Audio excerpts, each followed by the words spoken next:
So the browser, you see, using this URL, which is in the address bar, so we'll be placing the request for that web page. So browser will place a HTTP request for this web page, and the server responds with this web page content. Yes.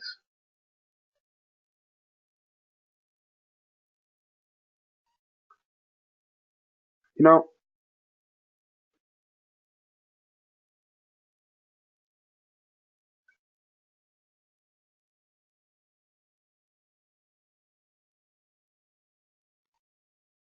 you will find that here the browser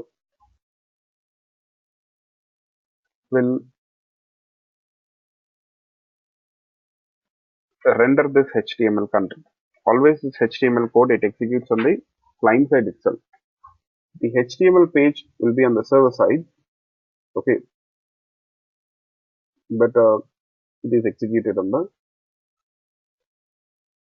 client side.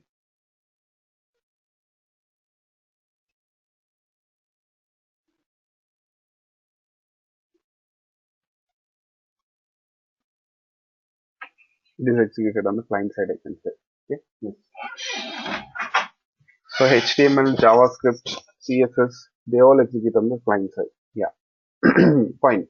Now you see, if you submit the form by typing in some data, so nothing happens. Why? Because we don't have anything on the server side to handle this request.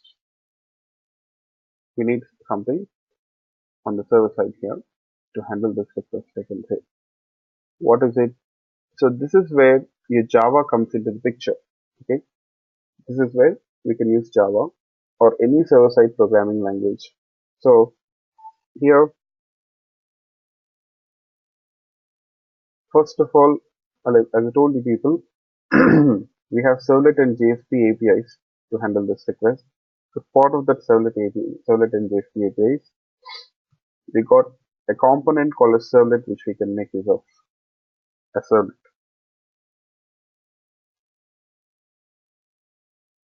So we can basically use a Servlet to handle a client's request, I can say. Yes.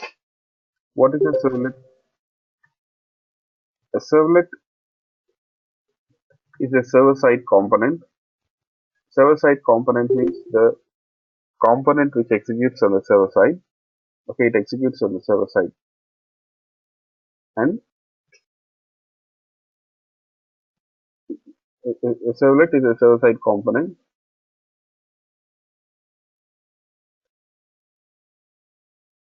It is responsible for handling or for processing a web client's request,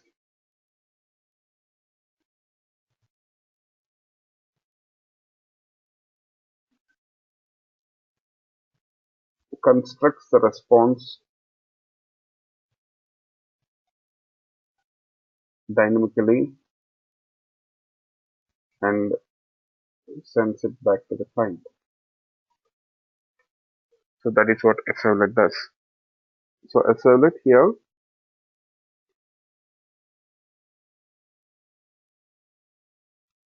it is responsible for handling a web client request.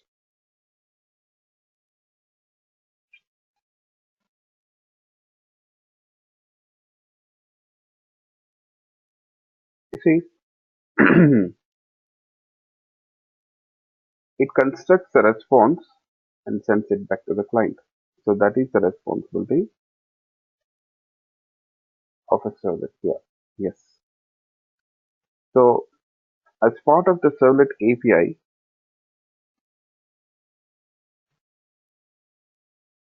I can say that here we have two predefined servlet classes which we can make use of. Okay. So to create a servlet, I can say that to create a servlet, we can use one of the following classes.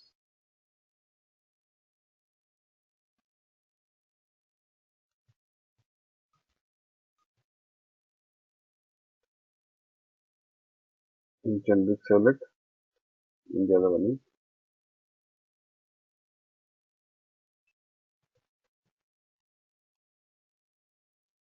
is HTTP servlet.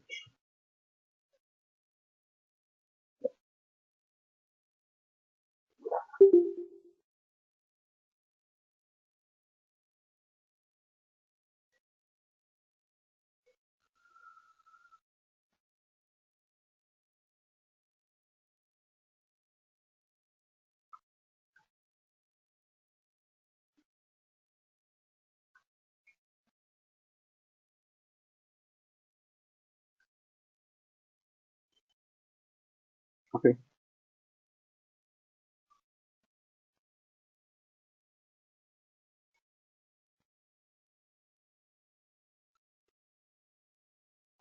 here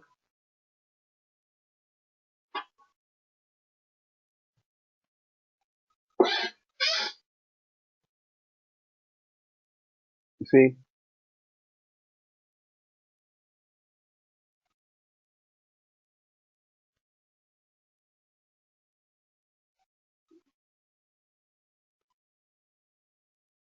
you can extend one of these predefined classes to create a servlet. Straight away, what I do is I'll show you people how to create a servlet using by extending HTTP servlet class here. Yeah.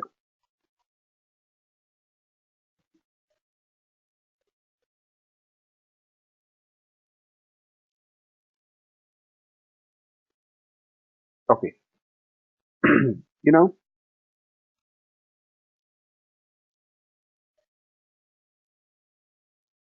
in this HTTP servlet again, we'll have do methods here, something called as do methods, which we use. A do method will be there, which we use to write the request processing code. Yes.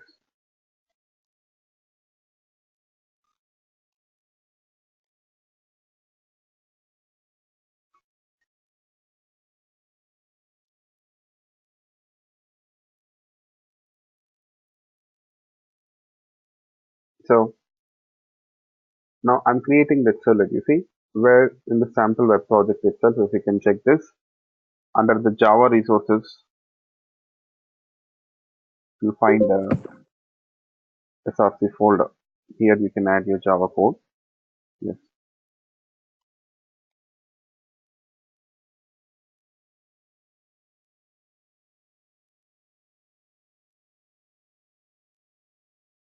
So we'll select this SRC folder, right click on it, got new class option here,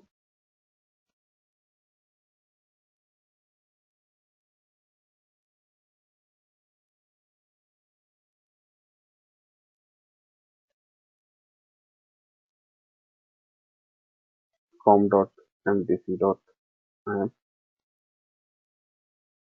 controller.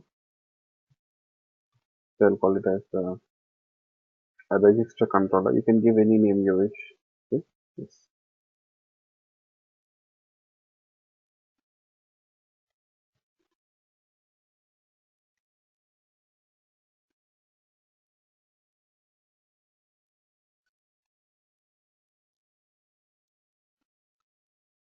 As of now, you can check this here. It is just a normal Java class, nothing more than that, right? So we can make it a servlet.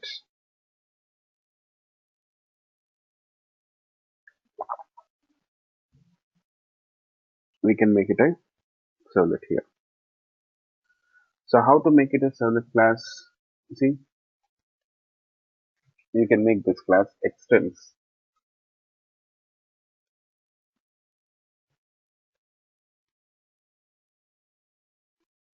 HTTP servlet.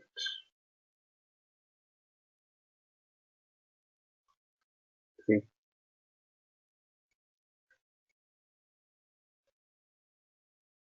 so we can make this class extend HTTP servlet here. Let's see.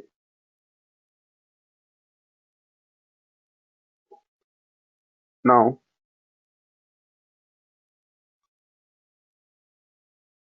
you see, in this servlet class itself, you'll be writing the request processing code. You'll be writing the request processing code here, I can say.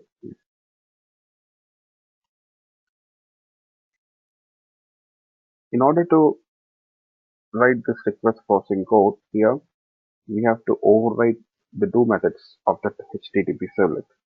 We have two methods which we need to override. Now, you know what? Always it depends on what type of request the client is placing. The client generally, when the client places a request, so they use this HTTP methods. The client, in order to place a request, they use HTTP methods. HTTP methods are used to specify what type of request the client is placing. HTTP methods are basically used to specify what type of request the client is placing here.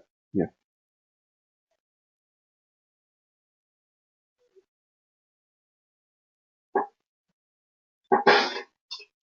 HTTP methods will be there. As I told you people, always the client and server, they communicate with each other through HTTP protocol itself, right? Yes. They use HTTP protocol in order to communicate with each other. Yes. So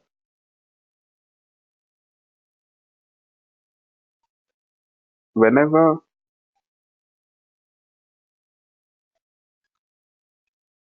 the client wants to place a request on the server, it constructs a HTTP request, and as part of that HTTP request, it will also provide this HTTP method details. It also provides this HTTP method details, which indicates what type of request the client is placing. You'll find that these are the several HTTP methods: get, post, put, delete,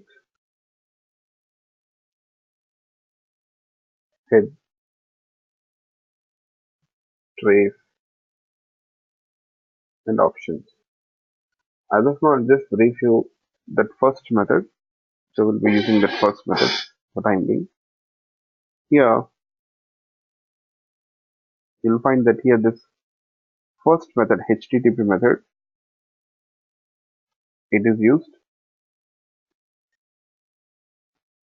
to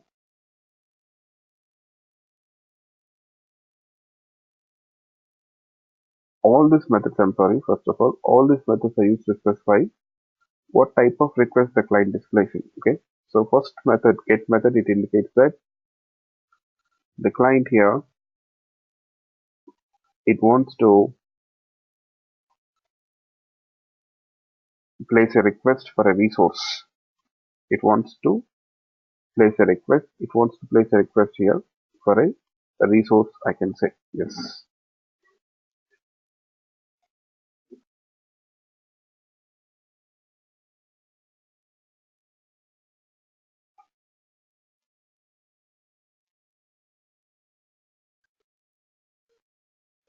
That is how get method is used to place a request to fetch the resource from the server.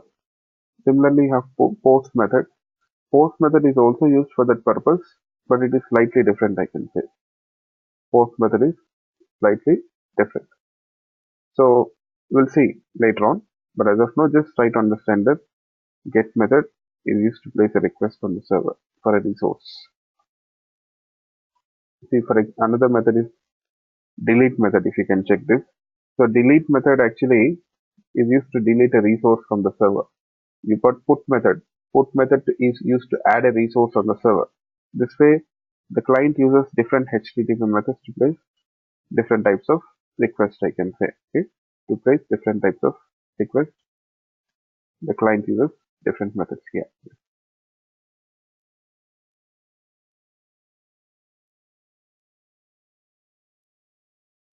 Okay.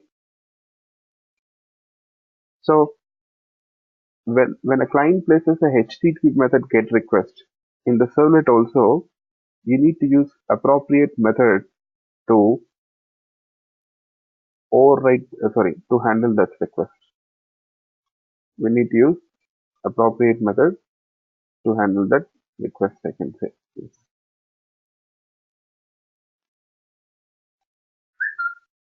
So in this case, you see, we'll override do get method, I can say. To handle that request, we have to override do get method. Yes.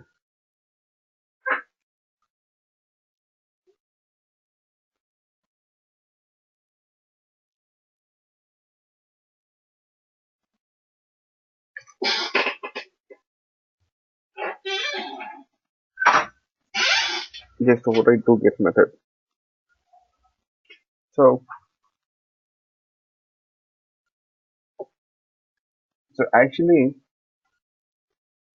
what I did is I didn't use the wizard to create the servlet, but we can also take the help of a wizard to create the servlet. You see, I'll also show you people that approach one. Delete this class, servlet class. Now you got some idea. Now we need to also configure a URL for the servlet. Okay, yeah. Now in this package, I'll create the servlet. Go to File, New. Down we have servlet wizard option. In the ID, you should see the servlet wizard option. If you don't see servlet wizard option here, so what you can do is you can actually make sure that you select Java E perspective. If you don't see this option, go back and make sure that you select Java EE perspective. Okay. Yes.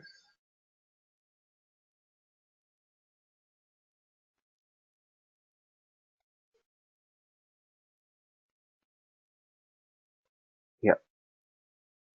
So select this servlet wizard. Now, this wizard will help you to create a servlet, I can say. Yes. Now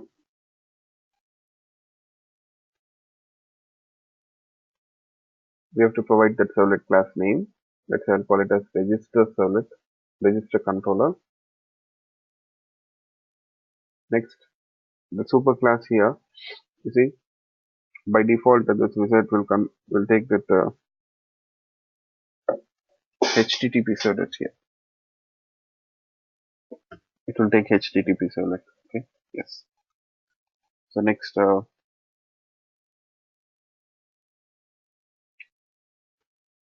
can click on next. We have to configure a URL. See down you have URL mapping. Double click on it on this URL mapping. The pattern you change it to register process. Pattern change it to register process. Okay. Then click on OK.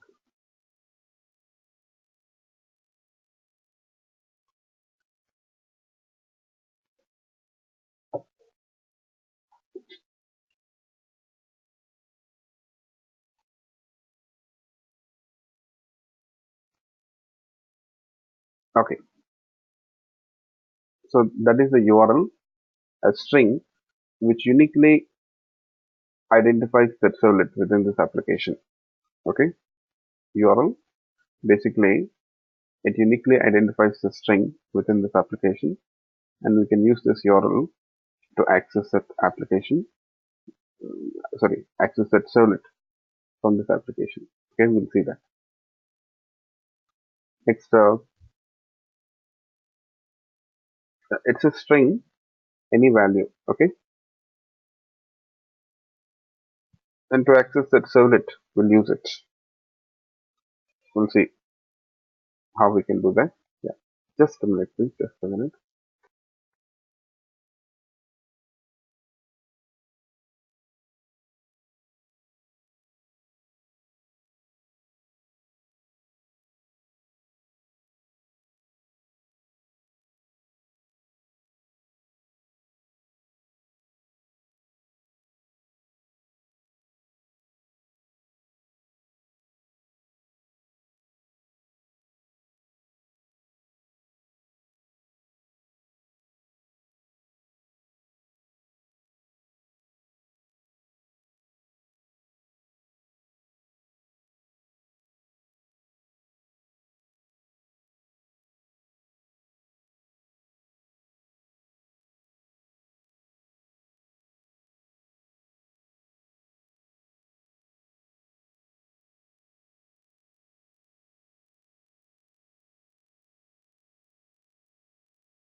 Okay, I'm sorry.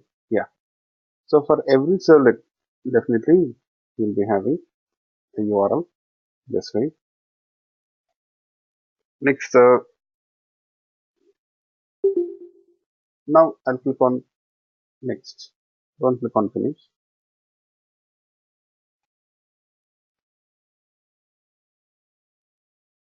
Here you'll find do methods here. As I told you people, to handle each type of request, to handle each type of request, you got an appropriate do method here. So in this case,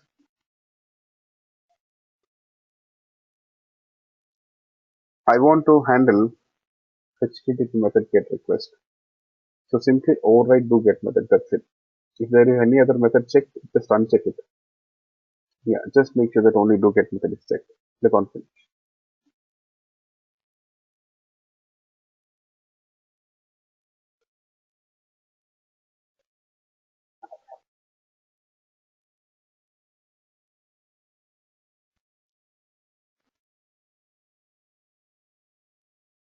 So this way we can create a servlet. Now you see, you can check this.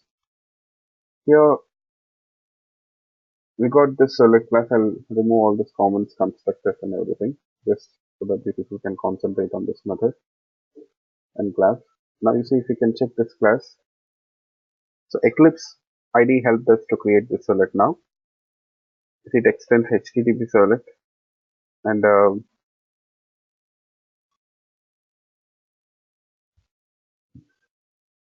see, on top of the servlet class, we got that web servlet annotation.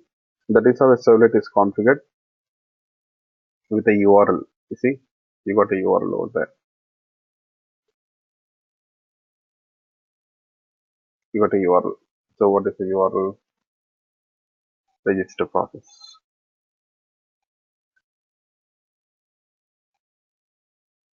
That is the URL.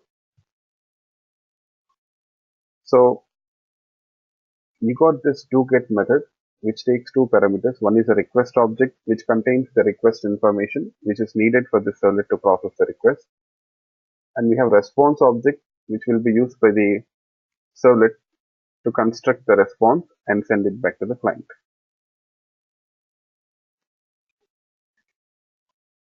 So this way, you'll find that here, both request and response objects are basically used here by the servlet to read the request information, process the request, and construct the response and send it back to the client, I can say. Yes.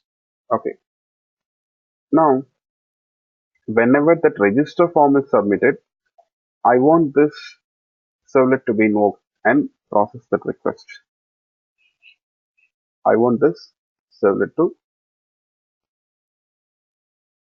process this request here.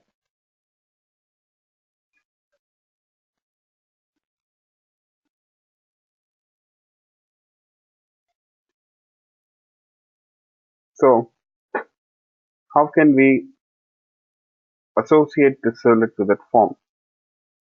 How can we associate the servlet to that form?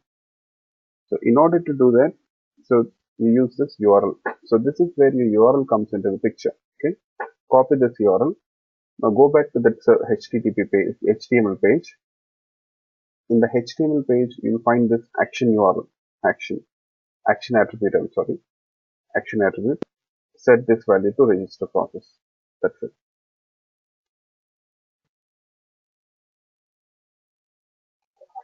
Set this value to register process. That's it. So what happens here? Now we have associated. Sir, Yeah. once show again. I missed 1 minute. Yeah. Please. The servlet's URL. What is it? Register process, right? We have configured register uh, process as the URL. URL is just a string which is used to uniquely identify the servlet in the application. So now we'll take this URL, okay, and you can just assign that URL to this forms action attribute. Okay, so now forms action attribute, it refers to that URL register process. You can type it here also literally, not a problem. Okay, so now what happens whenever this form is submitted? Now the request will be placed. The browser, what it does, it will place a request for this URL register process. It will place a request for this URL register process here. That is what happens. Yes. So this way, with the help of the URL, we can link the forms, HTML forms, to the servlet. The servlet will be responsible to process this request, I can say. Yes. Okay.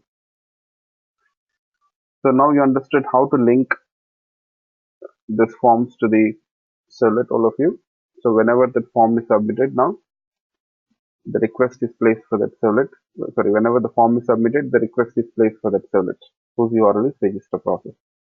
So the the server, when it takes this request for that URL register process, simply it will call this servlet method do get. It will call this method do get here, I can say. Yes.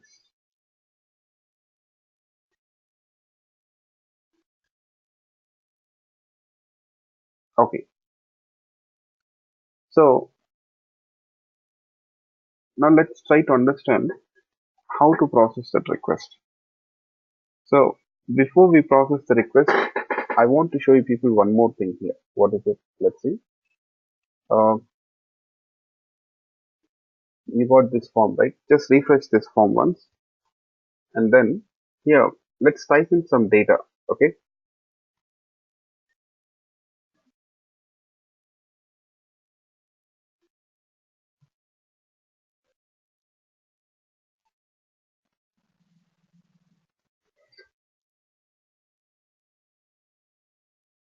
So first you check this address bar. Okay. You see in the address bar, what is the URL? It refers to that register page initially, because we have placed a request for that register page, right? Yes. Now the next thing here, we are typing in some data in this form. You can check the data here in the form, and then we'll submit this form. Okay, let's submit this form. Okay, so don't worry about that page content, what is displayed in the page. You don't worry about it, but I want you to be able to notice this URL in the address bar. Okay, check this URL in the address bar. Yes.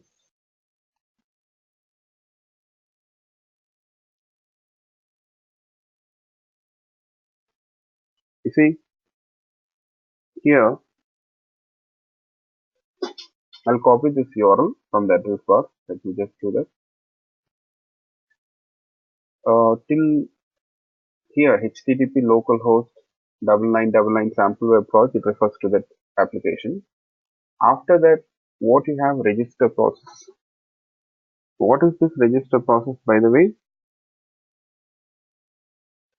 What is this register process here?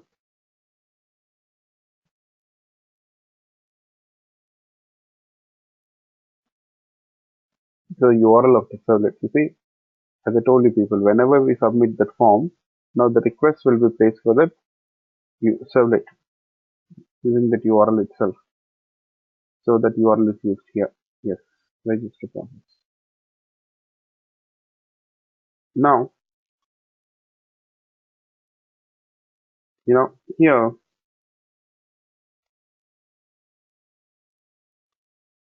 followed by that servlet's URL, you got a question mark, followed by that you have some values. It is called as query parameter. Query parameter. So followed by the question mark, whatever you got, all this content, it is actually called as query parameter. Query parameters, you say. Yes. You see, here you have first name equal to Raj and then an ampersand. You'll find that we have ampersand here. So I will do one thing. I will divide the string based on that ampersand. Okay. I'll split the string based on the ampersand. You see, this way.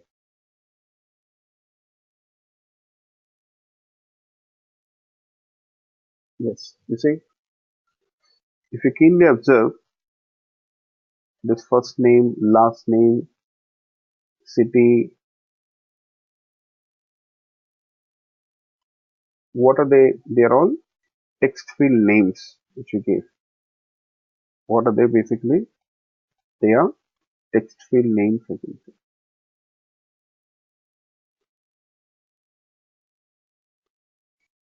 You can go to the form. You can check that once. They are text field names. Okay, first name, last name, gender, email, city, state. These are all the text field names, right? You see, the browser is reading the text field names, not only the text field names, but also the data which is typed in the text fields. Also, whatever the data which is typed in the text field, it also reads that data. Okay, yes, it also reads that data here. Yes. And it is assigning that values here to the text field names. This way, actually, it constructs this name value pairs. It is constructing the name value pairs here. Yes.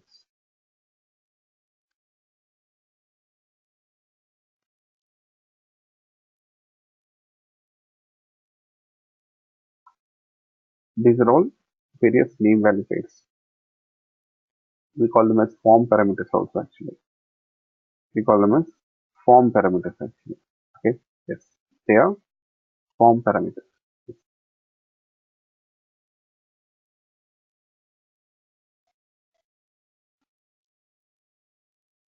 So the browser is reading all this data and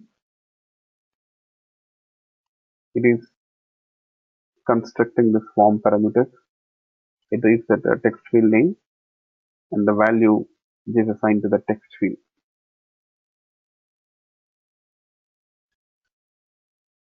Okay.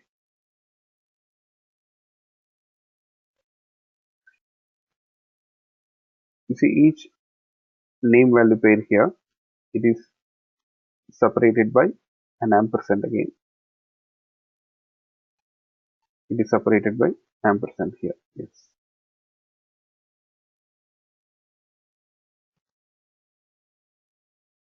So all this information, it is actually sent to the server. Now the server will take the request with this information. It understands that the request is placed for this register process servlet. Okay. And it reads this form parameters also. It will read the form parameters. It adds them to a request object. So basically it creates a servlet request object. It creates a servlet request object. Yes. Not only servlet request object, also servlet response object. Okay. It creates a request object as well as a servlet response object. And it will pass them to the servlet by calling the do get method. Okay. Yeah. I have that notes.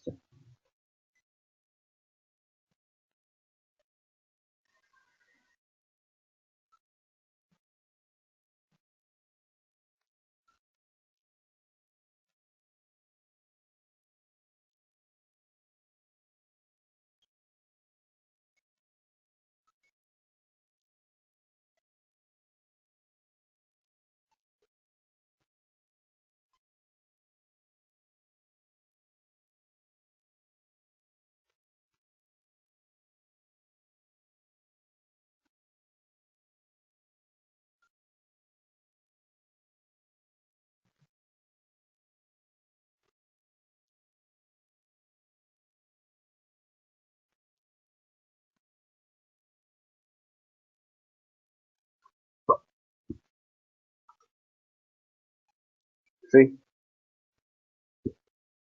so the server, when it takes that request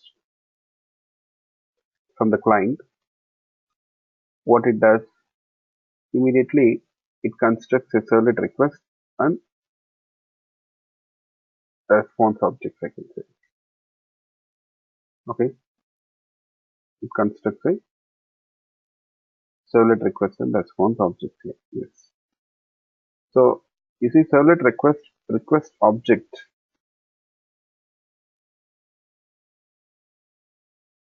is created by the web container.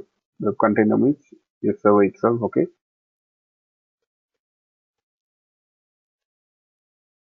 When a client places a request and adds the request information to this object, and it is passed to the servlet service method when it is invoked. The servlet will use this servlet request object to read this request information to process the request. Okay. Yes. So that request information, it includes the form parameters also. The request information basically, it includes the form parameters as well. Okay. Yes.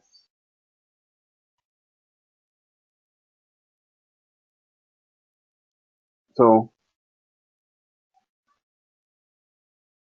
through the request object itself, you see that the input data is sent to the servlet. Yeah. So I'll just add this note as well. Servlet service method, we can add request information,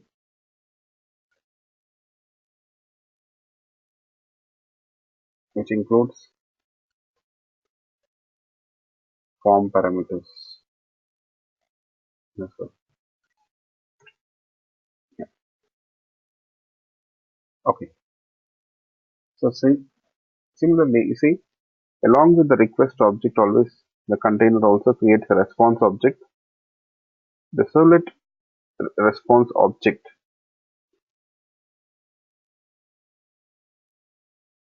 is created by the web container itself again.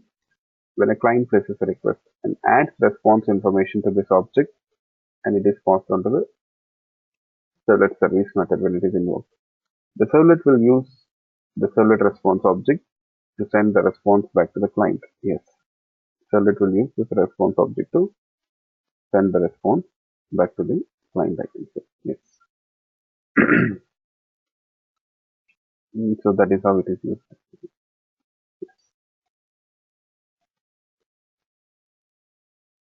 Okay.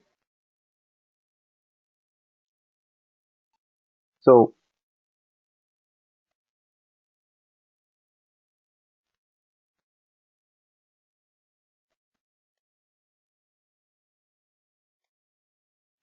now let's do one thing. Here we'll write this request processing code here. Let's write the request processing code.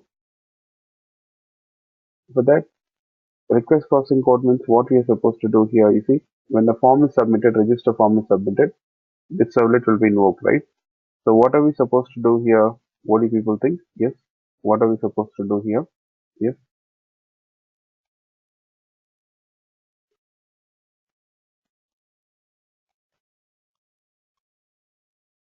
what the servlet is supposed to do. First of all, it should read that form data. Am I right? After reading the form data, next it is supposed to store this data, register details to the database server, right? Yes, it has to store this information to the database server. So that is how the request needs to be processed in this case. So how to read that form data, what to do. So we'll use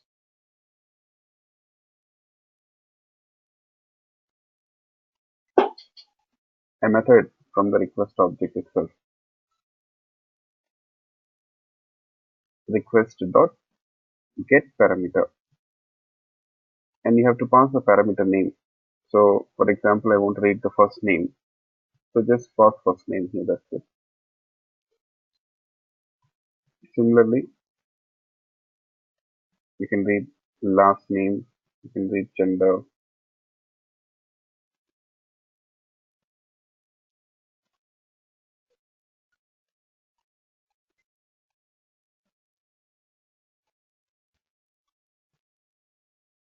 and so on.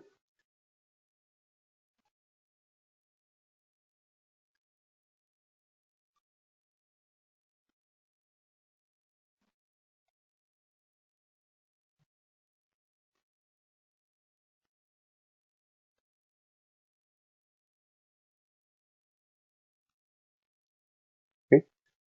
So we have other details also. Similarly, you can read the other data also. Now you can accordingly display the response back to the client now. Yes. I want to construct a response here, you see, and send it back to the client. What to do? How can we send the response back to the client here? Yes.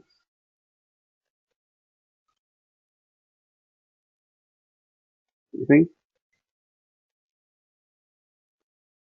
so in order to send the response back to the client, we can use the response object.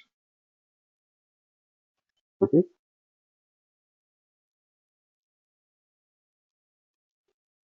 We can use the response object here. Yes. Response.getWriter. Call this method response.getWriter. So basically it returns a string, an output string, which can be used to send the response back to the client. Yes. So this print writer object itself, so which is written by that method, so which method get parameter, sorry, get writer method of the response object. So we are using response object here. So this method itself, you see, will return that print writer object here. Okay, it returns that print writer object, I can say.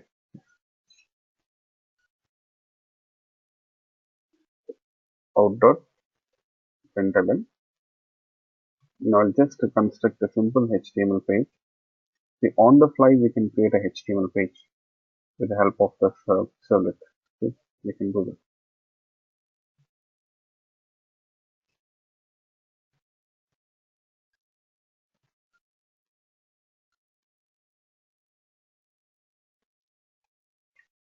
So we are obtaining a print writer object which represents output string, which is used to send the response back to the client. Okay.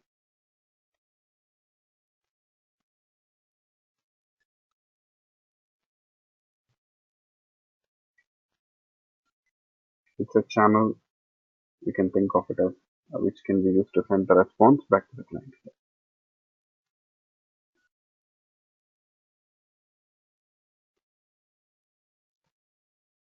I'm writing all the HTML code here, you see, without that printf statement.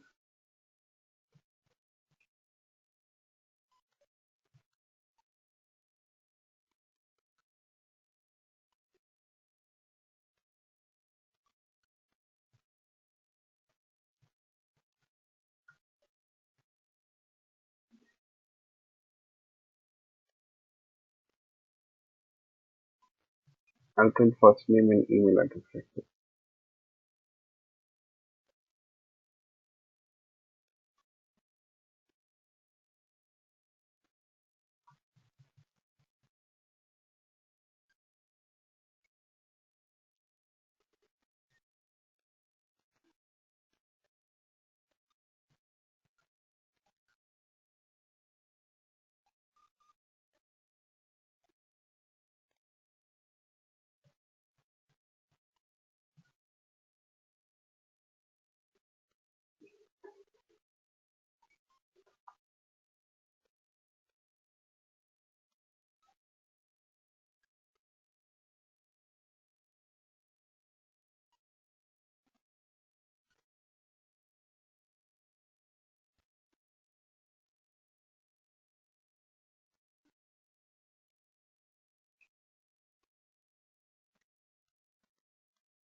So we are creating a header in this page, and also we are printing the details, first name, email.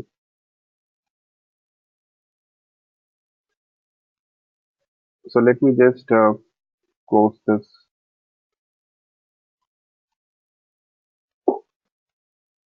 body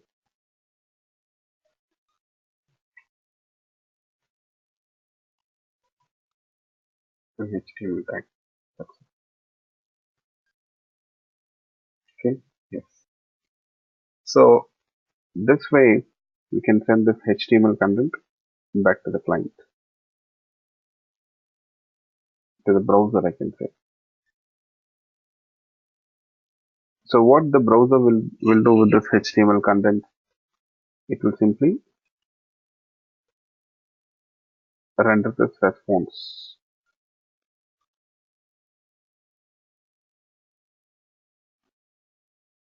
It will render the response here. I mean, that HTML code, it will interpret it, and accordingly it constructs a web page here in this case.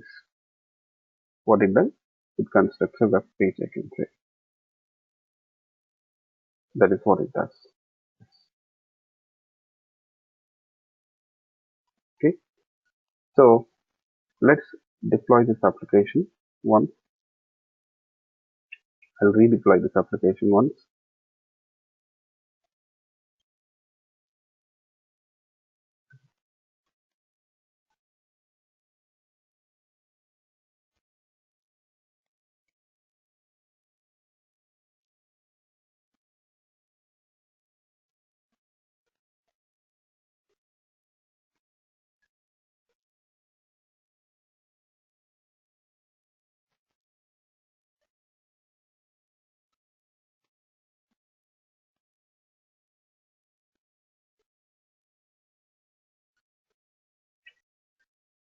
Register.html.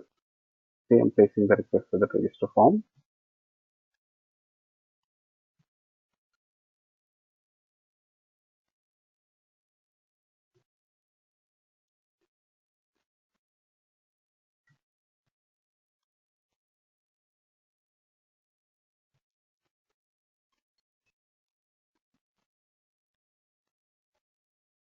I'm not reading all the content, I'm just reading a few details here.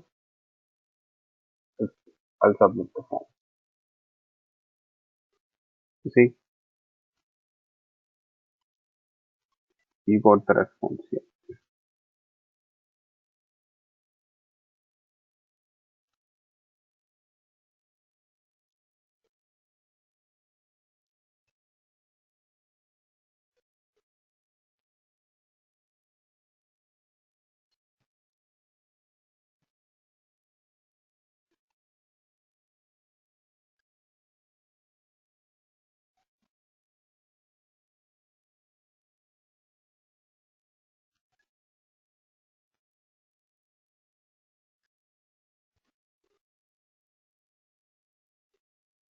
Okay,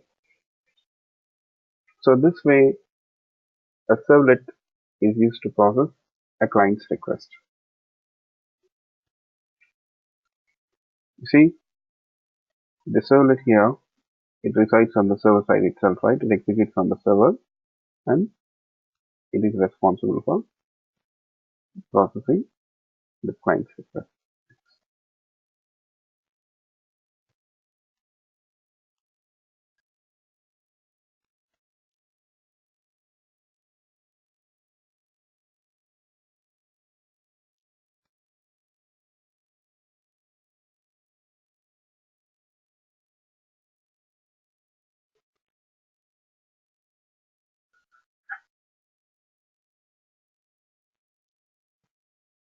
So anyone got any questions in this regard?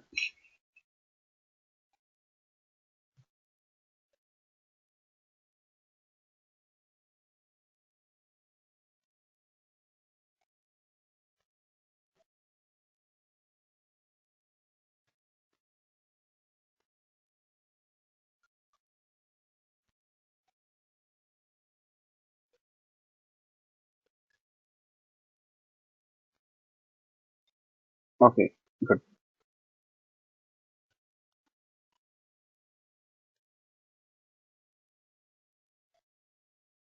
I'm waiting still. If anyone have got any issues, let me know.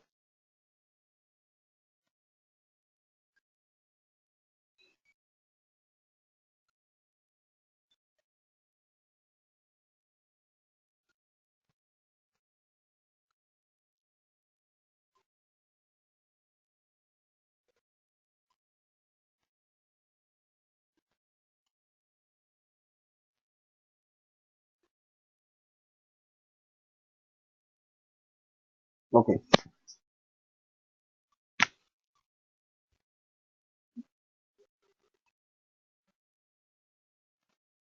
now let me do one thing here. Let's talk about the client side technologies. Okay, client side technologies here.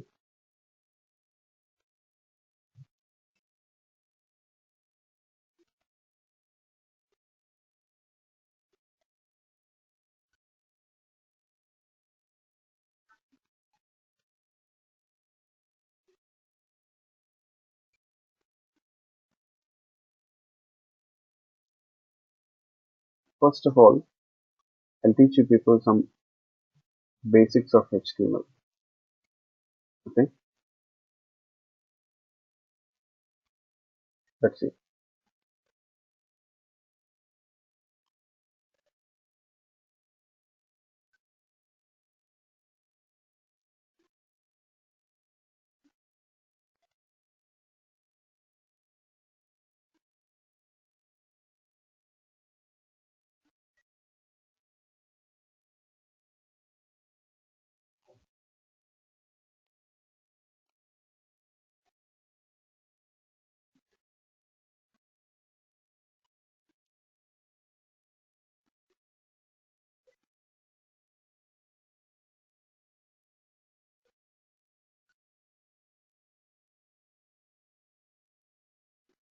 So I'll be using the site W3 Schools.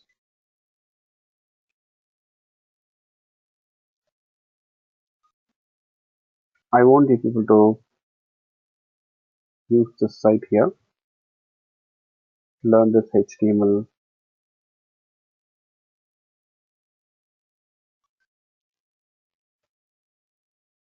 JavaScript, AngularJ, sorry, jQuery, Ajax and all. Okay, yeah, it's a uh, very good site to start with. Okay, yeah, W3 Schools. Just click here.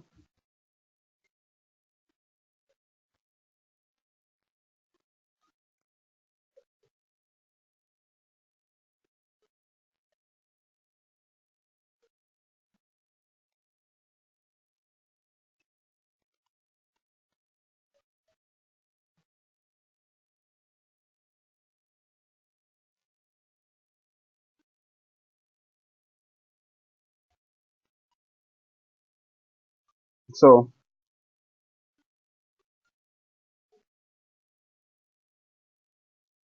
so what is HTML?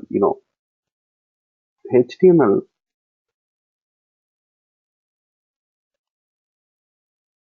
it stands for Hypertext Markup Language, you know that. And basically, HTML is used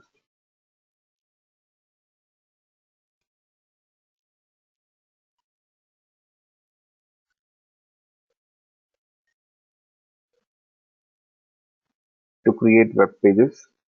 It defines the structure of a web page. You see, HTML describes structure of a web pages using HTML markup. Yes. When I say markup language, what does that mean? HTML is considered as a markup language, right? So what it means actually,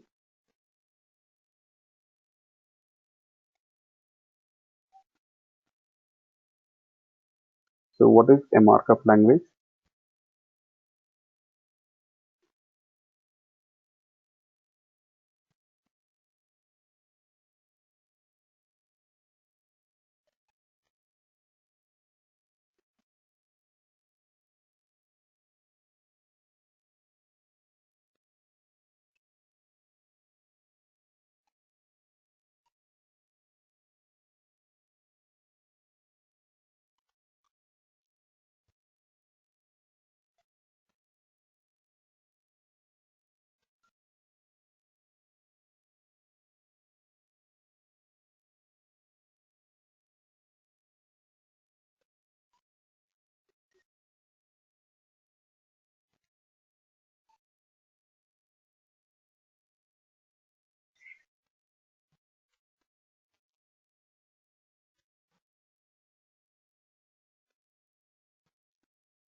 Something that is readable. Okay.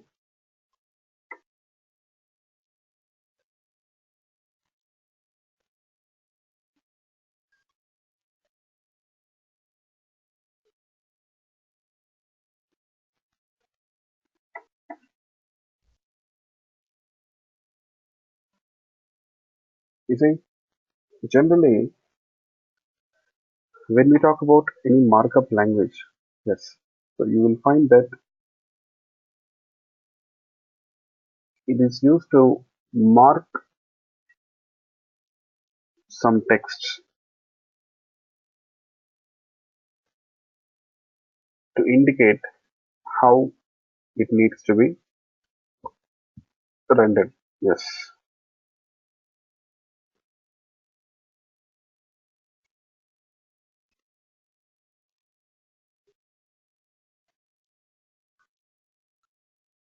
How to render the text. For example, see just now we did this, something like this, H2, say register form. Now, register form is just text. Now we are marking this text, or wrapping this text here using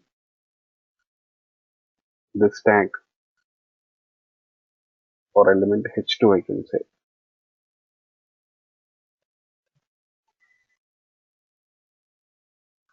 Okay, we're using this tag H2. Yes. So what happens when we do this? You see, now to the browser, it is an instruction to display the form, sorry, to display this text which is marked or using this H2 tag or which is wrapped in H2 tag, to display it in the bold, right? To display it in the header format, to display it as a header. Okay, this text should be displayed as a header, I can say. Yes. this text should be displayed as a header text. Yes. Header means large letters, big letters with a bold, right? Yes.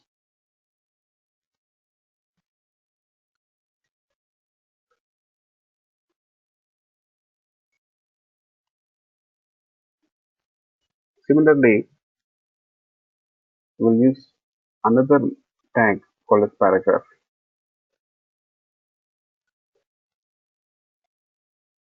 So whenever you want the text to be displayed as a paragraph, whenever you want the text content here to be displayed as a paragraph,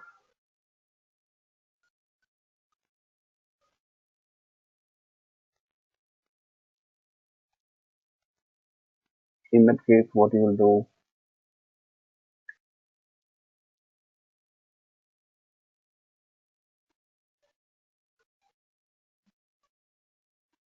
you need to use this p tag.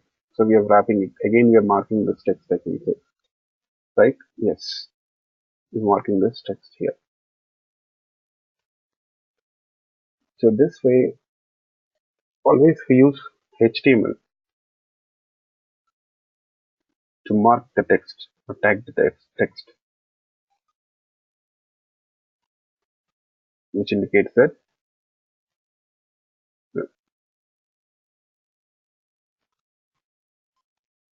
the browser has to render this content accordingly. Yes, the browser needs to render the content accordingly here. Fine.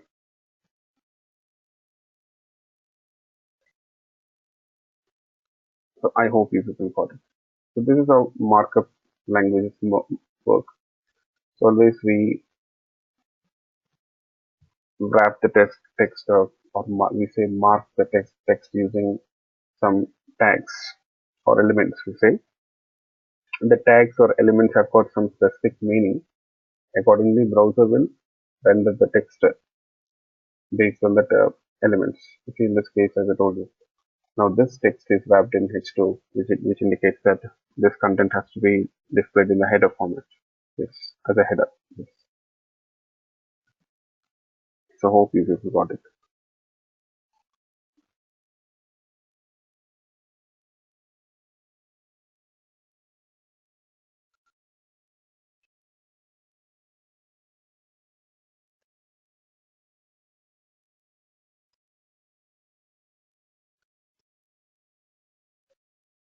Yeah. Now you see the elements are the building blocks of HTML. Yes. Elements, they play a key role and they are the building blocks. Yes.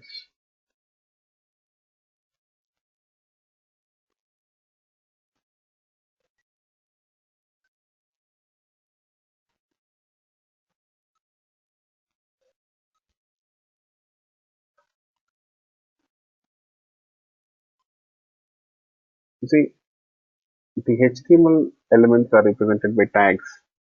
These elements, you see, you got something called as tags. You see, tags are wrapped in less than and greater than symbols, right? Yes, it's a called as a tag. It's called as a tag. Yes.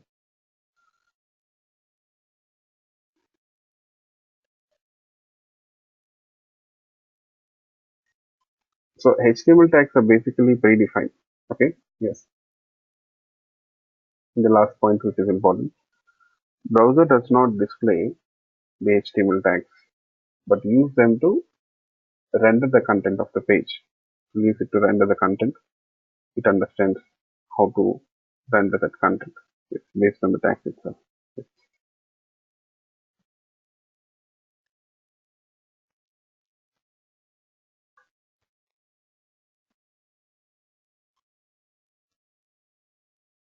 Okay. So there are a few things which you need to understand in the HTML document. You see, in the HTML document, you'll see this doc type. Have you ever think about this doc type? What is this doc type?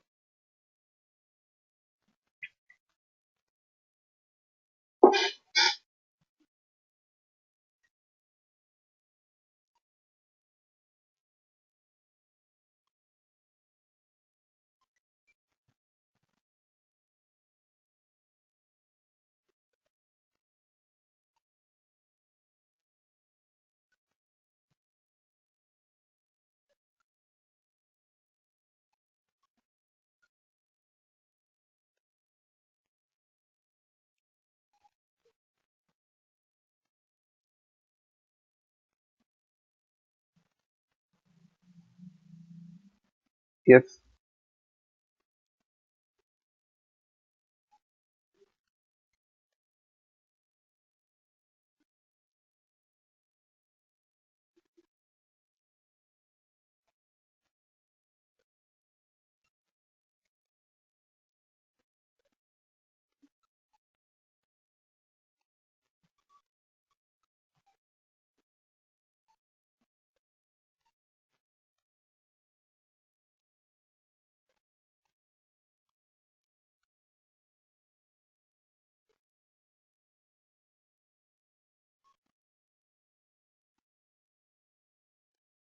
File type. Mm,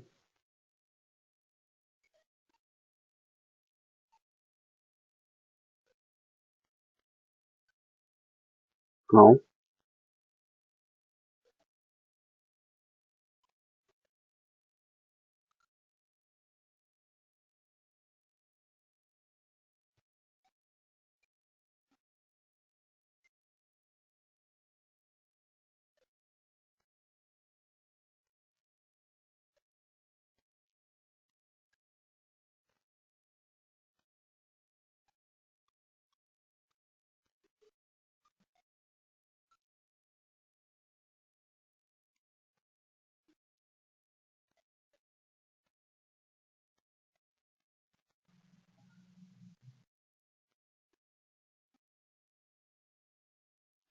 So actually,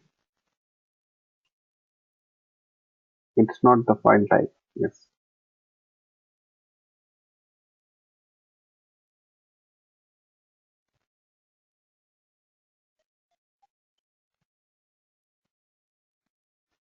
So what is it? It represents the HTML version. So which version of HTML you want to use? Which version of HTML you want to use? If it is doc type HTML, that means this doc type HTML, that means it indicates that here you're using HTML5 version. Okay. So we have different HTML versions actually. We got different HTML versions. Yes.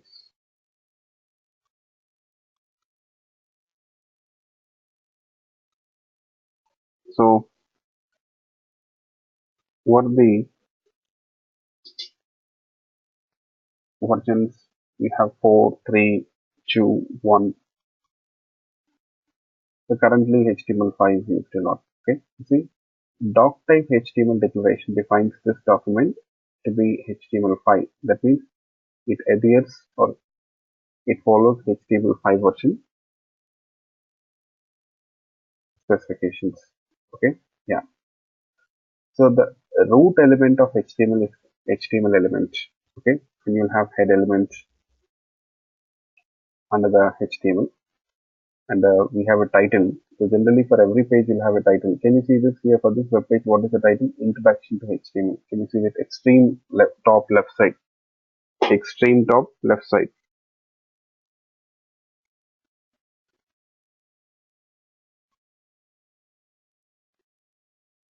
Okay. So this is the title of the page. So how will you add the title? Using the title element itself. Use the title element itself to add the title for this page. Yes. Next, you'll have body element. You'll find that here in the body element, you'll add the content which you want to display it in that page. So whatever the content you want to display in that page, you see that content,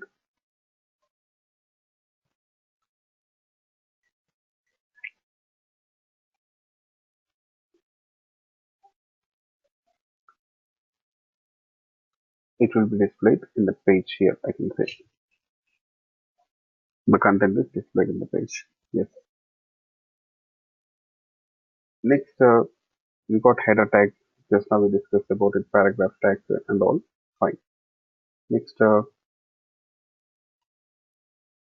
Editors, there is not much relevance to editors here. Yeah.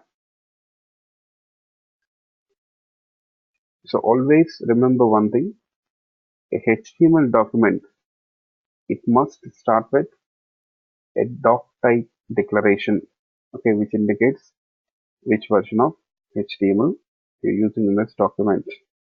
Always it should start with doc type element. Remember.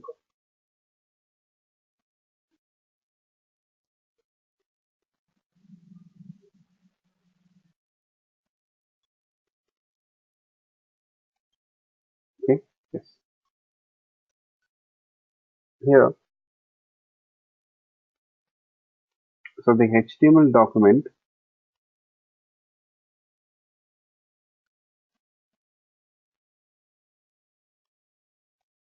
itself, it begins with HTML and ends with HTML.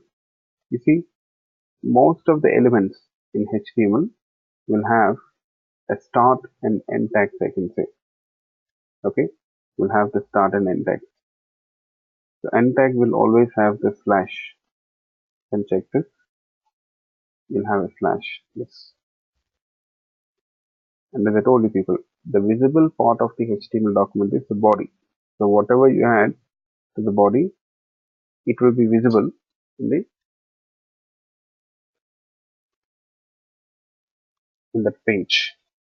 So that the tags, this HTML tags or elements will not be displayed. Okay, HTML tags or this elements, whatever you got, they won't be displayed, but only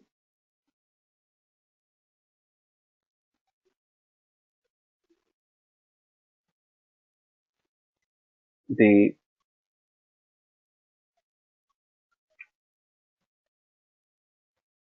text content, it will be displayed here accordingly. Yes. Okay, only the text content will be displayed here. That is what happens. Yes. The two some presentations will be added. Yes. So when we talk about headers, they start from H1 to H6. I'm not much worried about it. Next, HTML elements. Um, yes, as I told you people, when I say HTML element, it includes start tag, end tag, with the content inserted in between. So you see, you'll hear this term HTML element a lot. When I say HTML element, what does that mean? You see, it, it's a tag name, a start tag, end tag, plus the content in between. That is a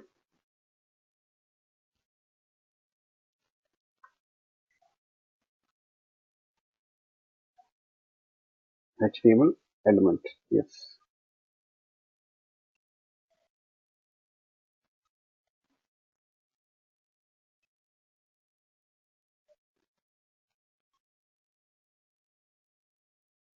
Okay.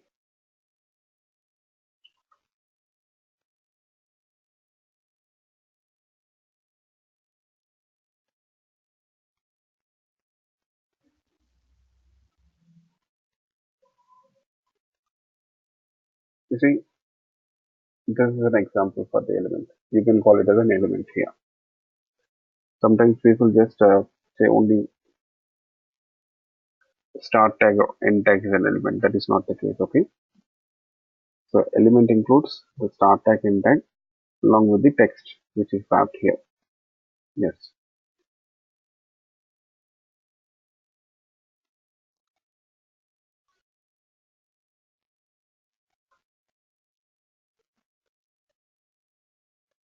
Okay. Next,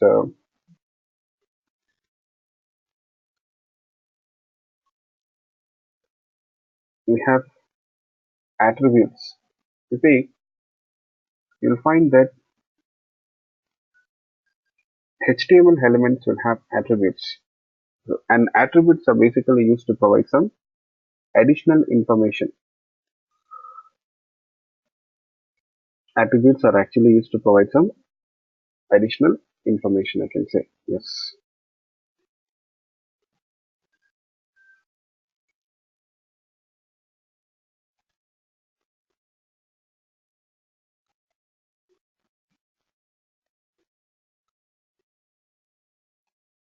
So for example here you see basically this A tag, it is actually called as an anchor tag. It is actually called as an anchor tag here. Okay.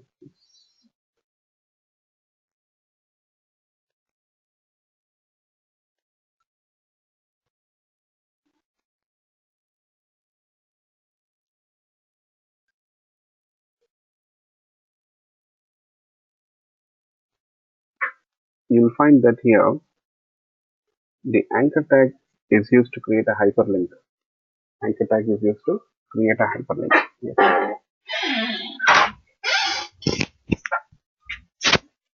See, in especially this anchor tag's href attribute is used to specify hyperlink means.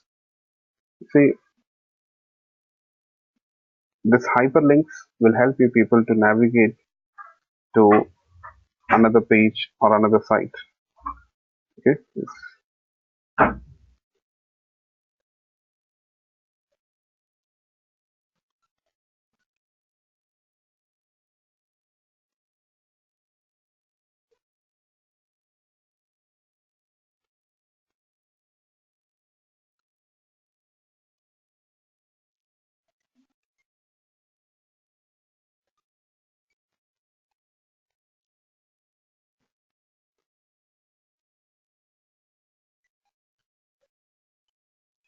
you know,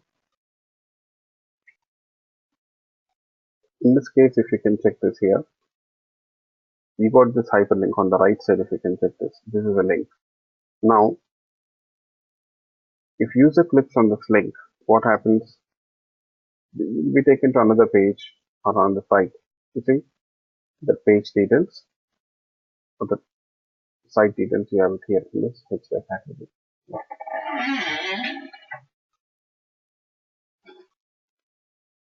Okay,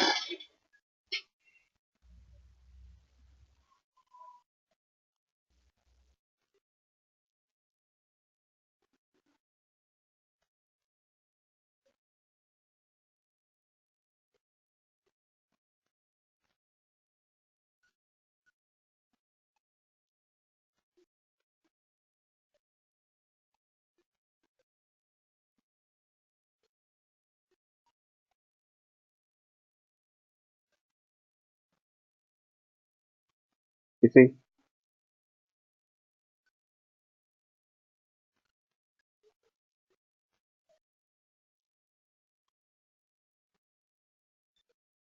this way attributes will provide you some additional information. Here also you see we have used input tag. So in the input tag we have couple of attributes. What are they? Type. So type equal to text indicates that this is a text field. Okay, of course input tag is used to create input field, but that input field internally is what type of input field here? That is the question. It is actually what type of input field. So it is text field. And you got a name also, you see. We can give a name to that input field. It's a text field.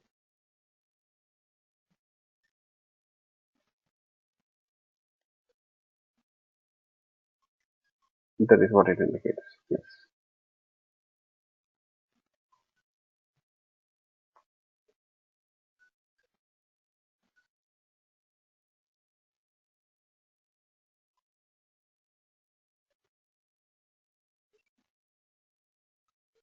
So this is about the attributes. Next,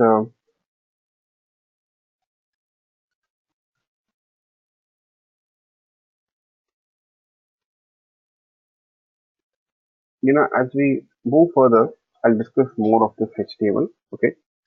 Now, HTML, is it, we say it is static. That means, can we manipulate or process data using HTML? What do people think?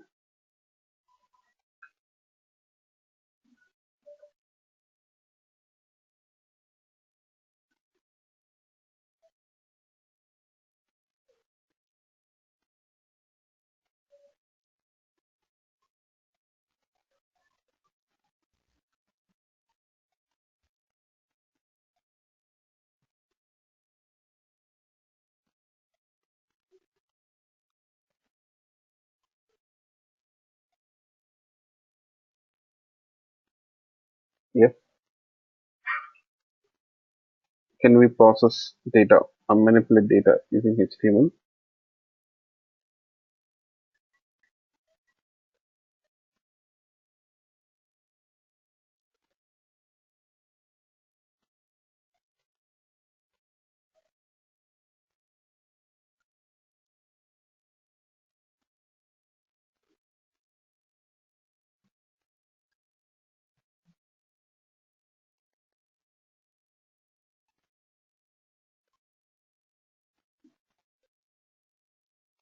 We can't, right? So we cannot process or manipulate HTML data, manipulate data using HTML. Yes.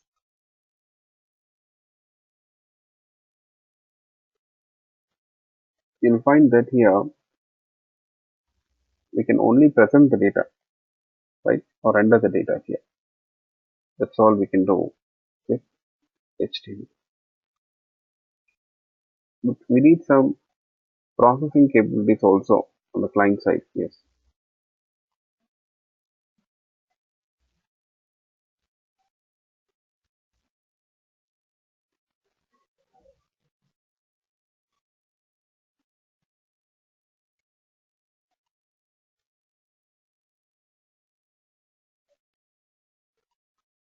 Okay. Yes. So this is where your JavaScript is used.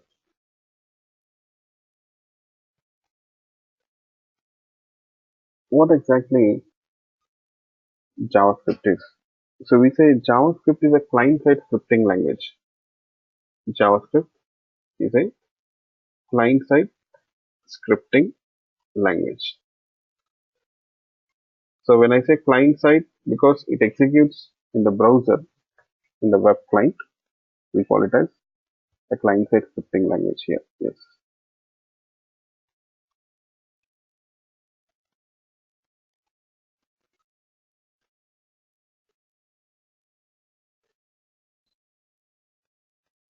Okay. Yeah. So when I say scripting language, what does that mean actually? Scripting language. What does that mean?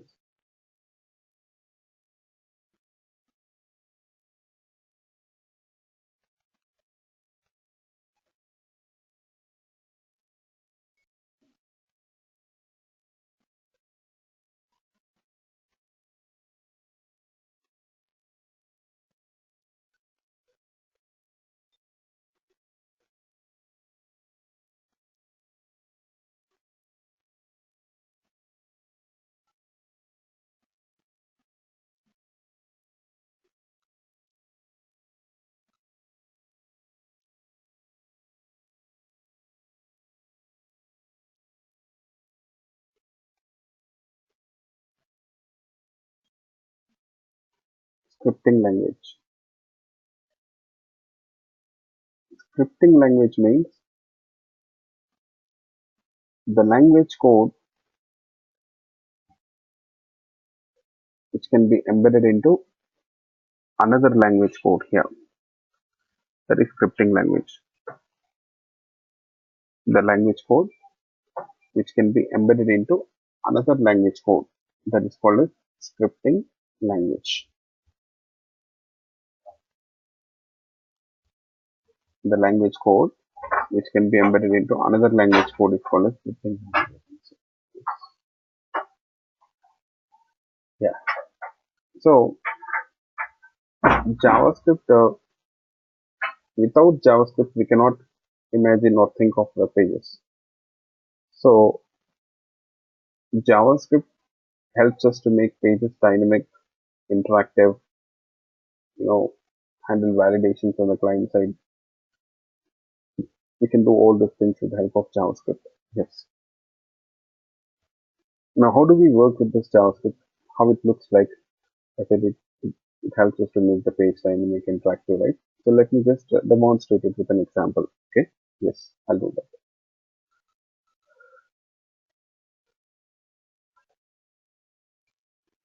So let's take this HTML page. I'll create a page called as sample.html.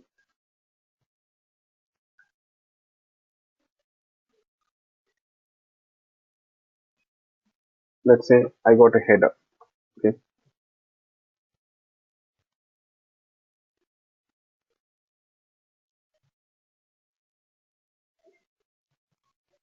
JavaScript, and I'll add a button here.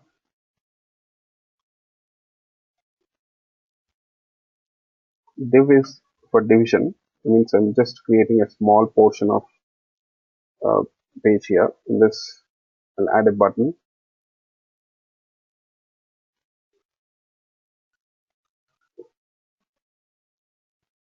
Let's say click me. To create a button, you can use this button tag. Okay, so give an ID to this button and call it as button one. Let's see how this page looks like.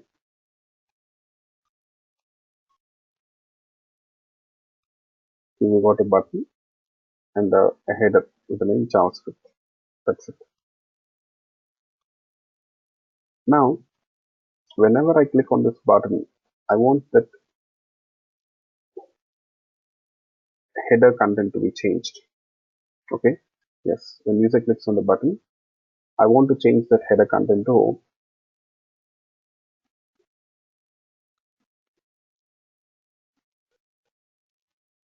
some other text.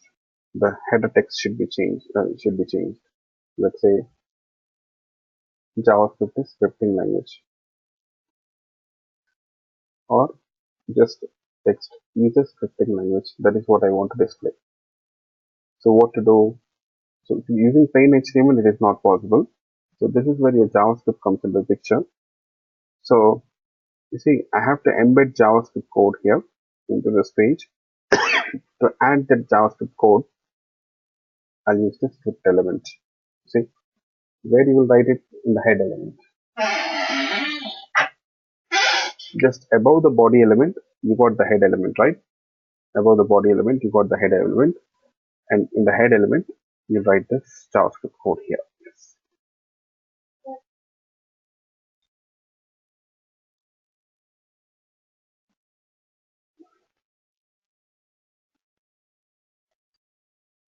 Yes, Rama, I have noticed it.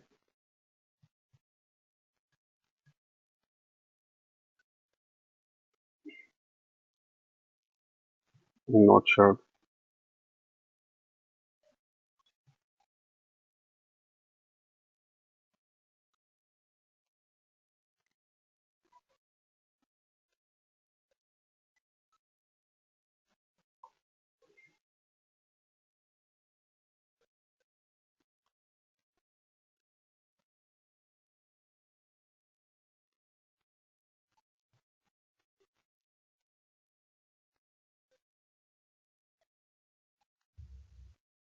Just,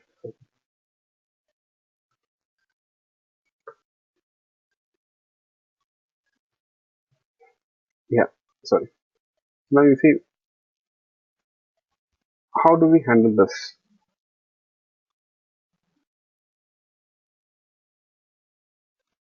event? I can say the action. So if you click on the button, if user clicks on the button, I need to say, I want the header text to be changed. Yes. See, you have the script element here. It's,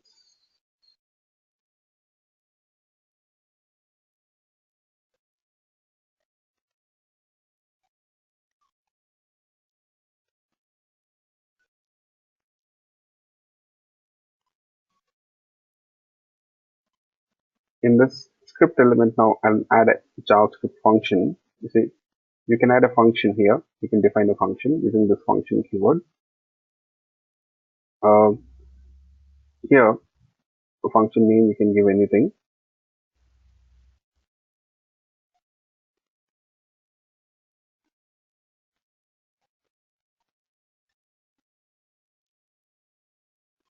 Let's say function.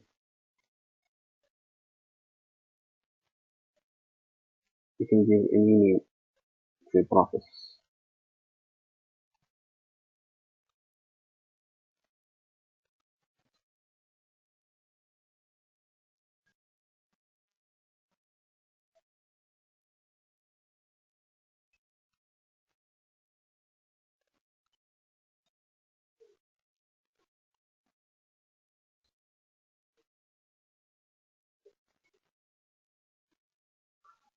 You know, here, whenever the button is clicked, I want this process method to be invoked. Okay, and it should change that header content. Okay, it should change the header content.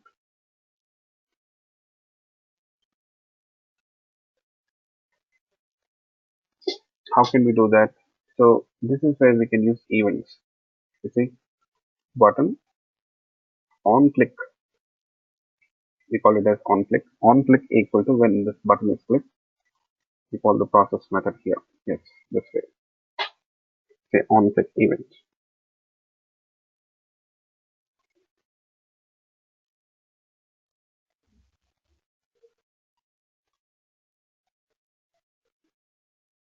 Yes.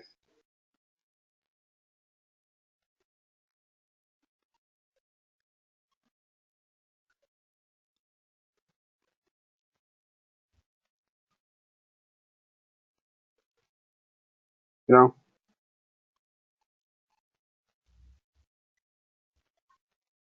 now this function, it should have a reference to this header element. Okay, that function should be able to access that header element and change the content of that header element. Right? That is what the function is supposed to do. Okay, that is what the function is supposed to do now. Yes. How this function can access that header element and change the text here? Let's see. First of all,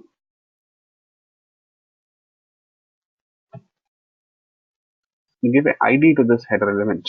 Okay, give the ID to this header element. Let's say header 1. Okay, yes. Now we can use that header element ID to access that header element and change the text, I can say. Okay, so document dot get element by ID. The document here is a document object, I can say. Okay, this variable, it holds a reference to the document object. Document means your HTML document. So basically, we are referring to the document object, I can say this. You know, in the document of that HTML document, it refers to that HTML document here. Yes. You know what? In this HTML document, we got an element whose ID is header 1. Now, I want to access that element. I want to access that element. How can I do that? You see, how can we do that? Yes, you use this method get element by ID and you pass that element's ID header 1. That's it. Now we'll store that reference, element reference, in a variable this way. You see, where is a keyword. Keyword means, it's a predefined word here. So this where keyword, it is actually used to declare a variable here. So now you see, in that variable, what is the variable name? Element ref. In this variable, now we are storing that elements reference. Which elements reference? Header element reference, I can say basically. So we are storing header element reference. That is what we are doing. Now we got the reference to that header element. Now how can we change the text of that header? To change the text of that header, I have to do this element ref dot inner HTML. There is a property called as inner HTML. Yes, in which you have the text stored. That elements text, that any elements text is stored in this inner HTML. Now we have to change the text content. Okay, we need to change the text. That is what we are supposed to do here. Yes.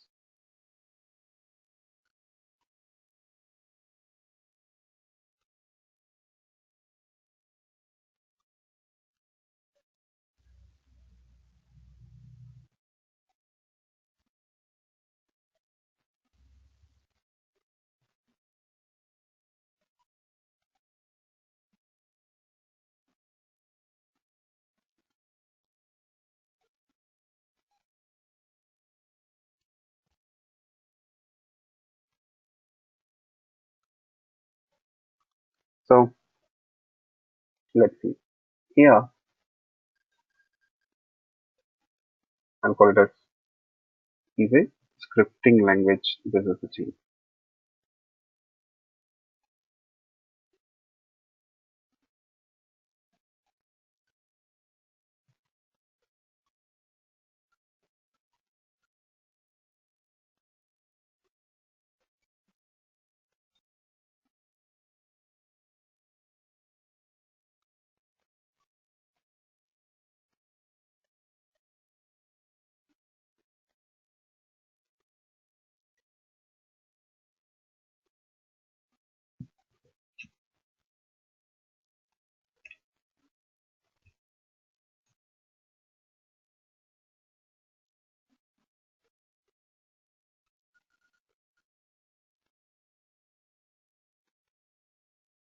Okay, that's all we need to do. We are done.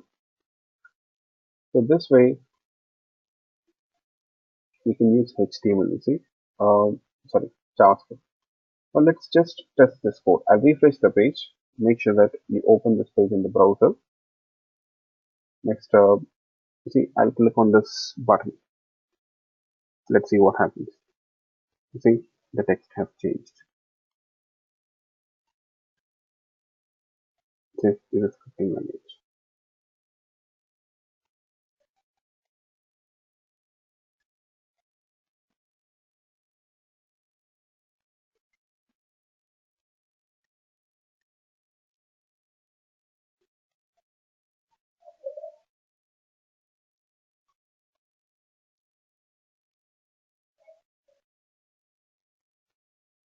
So what we did here, is it clear for you people? Whenever we click on this button, the process function method will be called, and you will find that here we are trying to access that header element and change the text.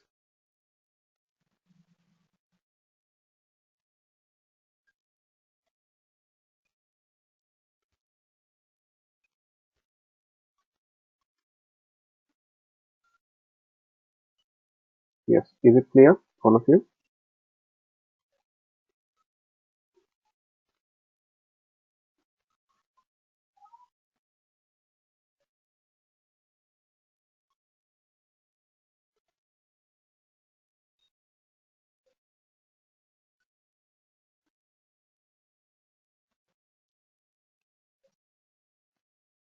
Okay, so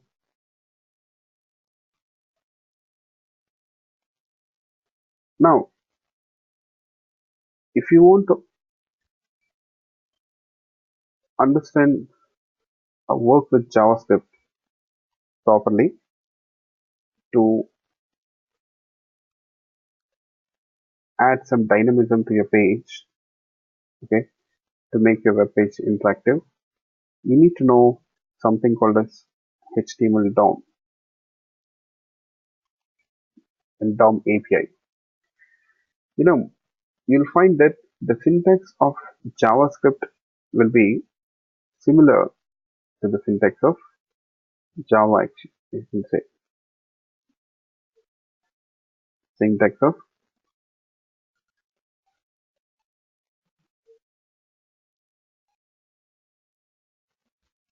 JavaScript is similar to Java, I can say. Okay, it's almost similar to Java. Yes.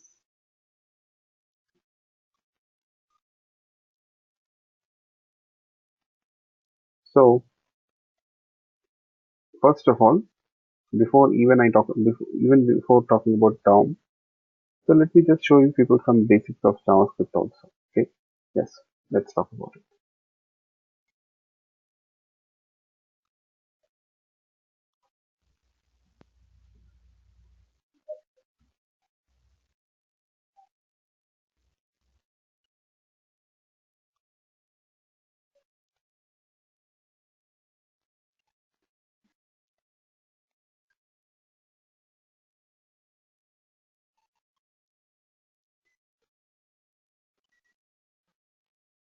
Yeah, you see, JavaScript is the programming language of HTML and web. JavaScript is easy to learn, okay? You don't want much of the stuff. Let's go on.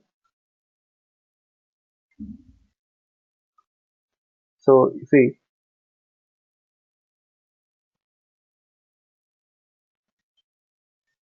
as I told you, people, JavaScript can change HTML content.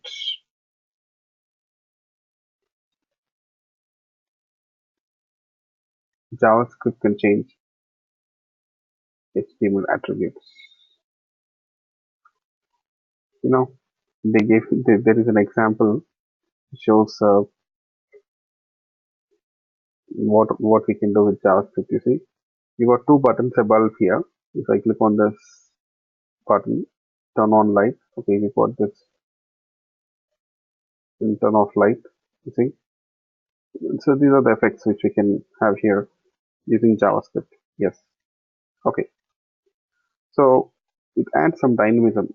So let's see. JavaScript.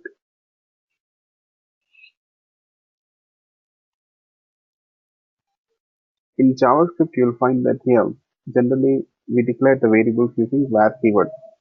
Remember this point. And have you noticed it?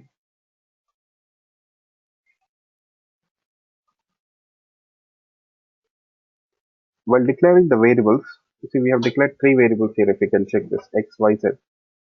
So we don't specify type details, data type details here. We don't specify the data type details. Yes.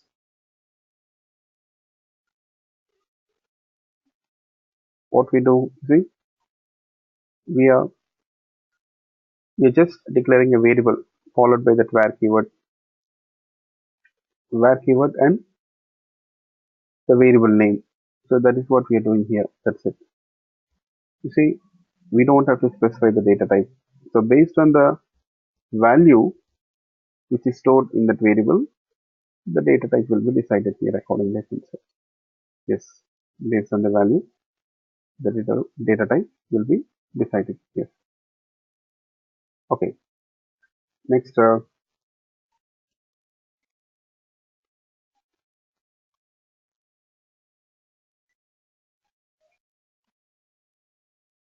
comments, variables, operators. Okay. You know what? What are all the operators you people have used in Java? You can use them here also, plus, minus, into, all the operators, assignment operator, relational operators, everything are available here also. Okay. Yes. So let's see what data types are supported here in JavaScript. I'll quickly brief you people because there's not much to learn here with this regard. Okay. Yeah. In this regard, we don't have much to discuss because it's almost similar to Java. But when it comes to data types, okay, you see, one thing, variable declarations, we saw that there is some difference. In Java, we'll declare a variable with a data type. Always will specify data type here, right? Yes. But here we don't have to do that. That is the difference we found now. And the other things, you will find that here,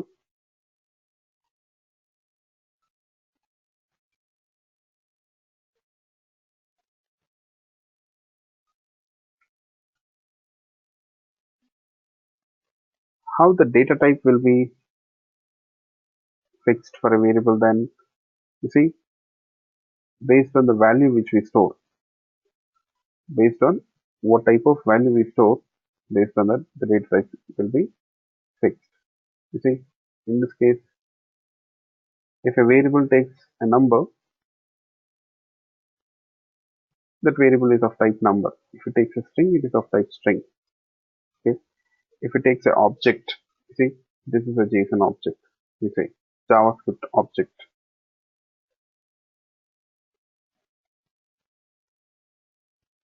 So a JavaScript object is basically a combination of name value pairs or key value pairs, I can say.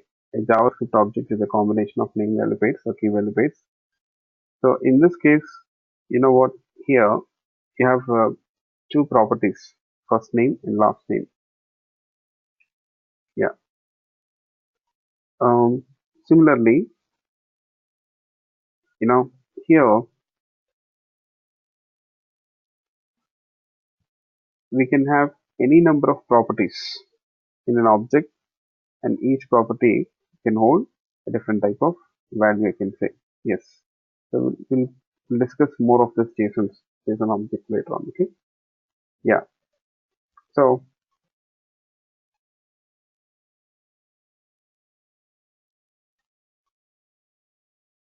when a number and string are concatenated and added, then what happens?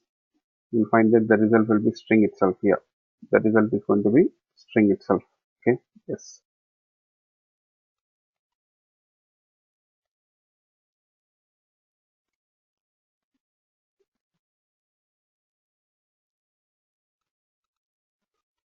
The string and the string will be a string. Yes. Always the double quotes, they represent a string here. Always the double quotes actually represents a string.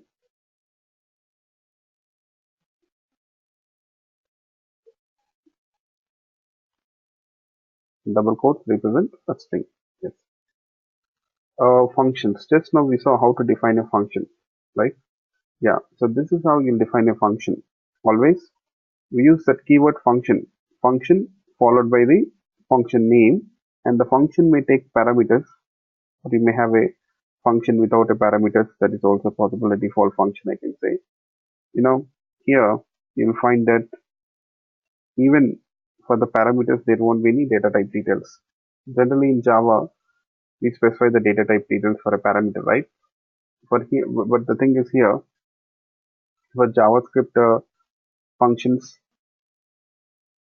you see, function parameters, we don't have any data type details here. Okay. Yes, you won't find any data type details. You see P1, P2, that's it. Yeah. Okay. You can have any number of parameters. This is the syntax of defining a function. It looks like a method, almost like a method. So, but what is missing here? There is something missing. So, the methods in Java and this JavaScript function, there is one difference. What is the difference? We have noticed it here. Yes.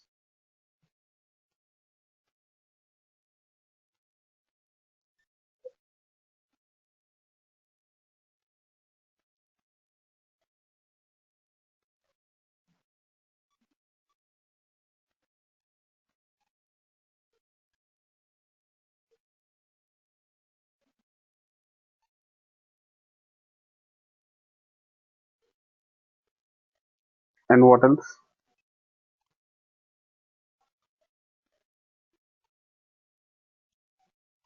The return type. Yes. Here we won't have any access modifiers. There is nothing like that. Okay. So we don't have any access modifiers here. Yes. So here, you know what? There is no return type also. Yes.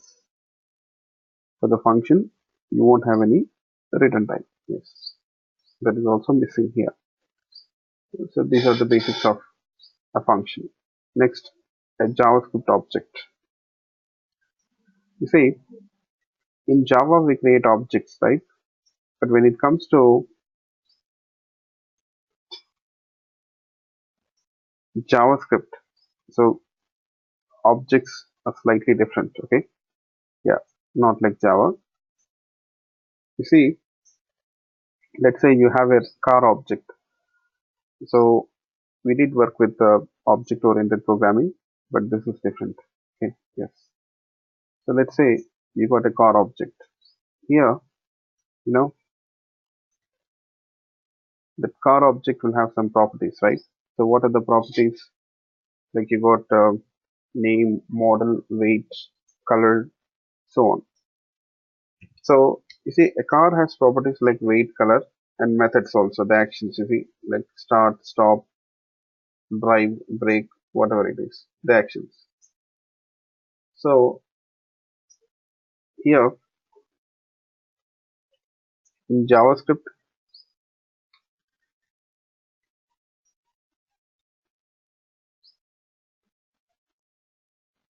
you see, how will you create that car object? Let's see. So this is how you'll create a car object. We got how many properties in that car object? What do you people think?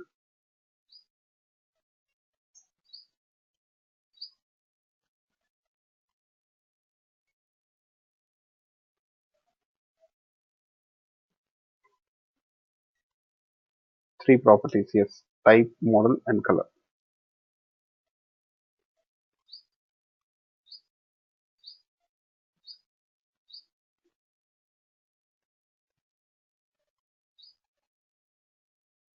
You see, the values are written as name value pairs, yes. JavaScript objects are containers for named values. That's it. Yes. See, you have another object here. Person.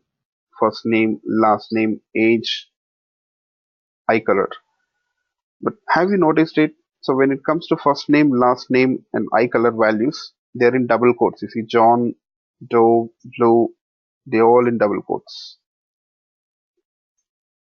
Okay, they're all in double quotes here. Yes.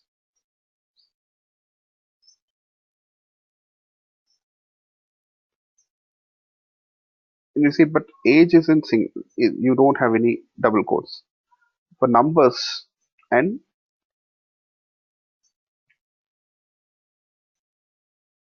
Boolean values, you won't use double quotes. For strings, for text content, you'll have double quotes. For text, you'll have double quotes here. Okay. Yes.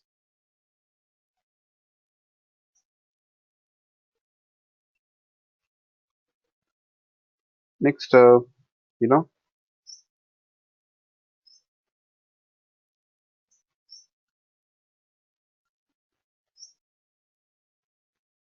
you got methods. You see, methods are actions that can be performed on an object. You know that. So methods are stored in properties as functions. Methods are actually stored in properties as functions. Yes, this is something different, right? You see, just a minute.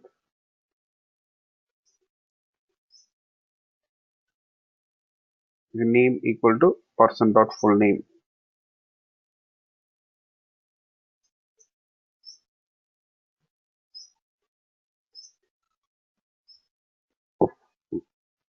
Now you check the syntax here. I'll show you.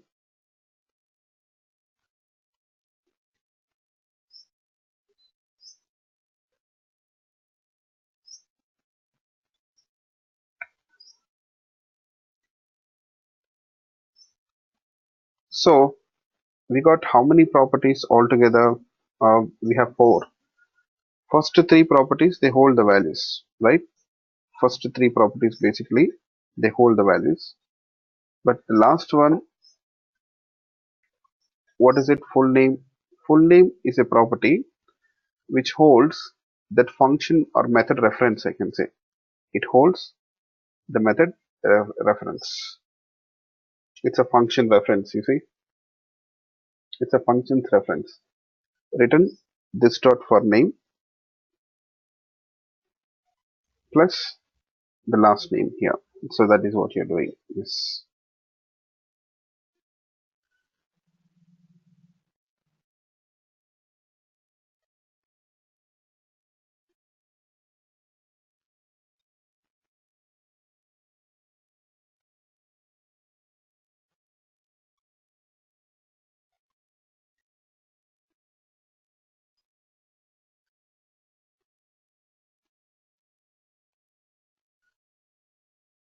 Okay.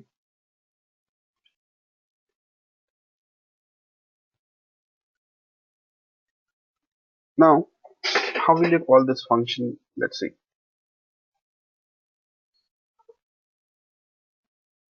I'll create a HTML file, testobject.html.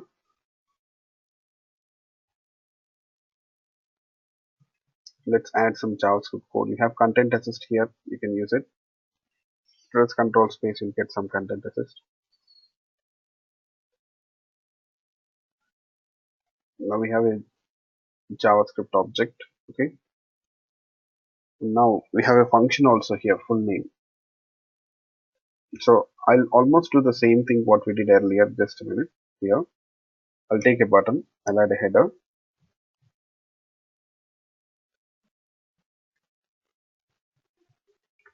So this time, you know what, here, whenever user clicks on this button, I want to display that full name of the user, of the person, I'm sorry. And that too, just under the header, I want to do that. Under the header, I want to do that. So you can add a div element. Div element is used to mark the section of a page. I'll give a ID, so details, something like this. Now I would like to add the content here under this div. See, I'll add a paragraph.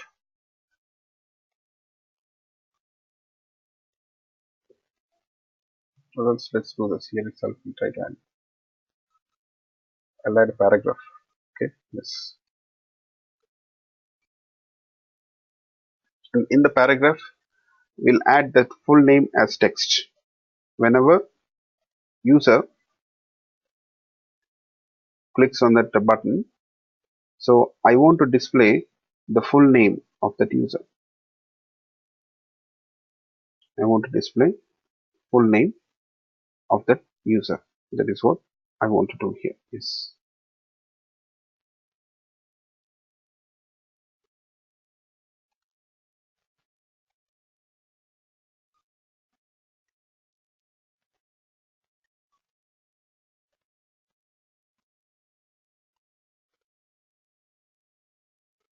You see,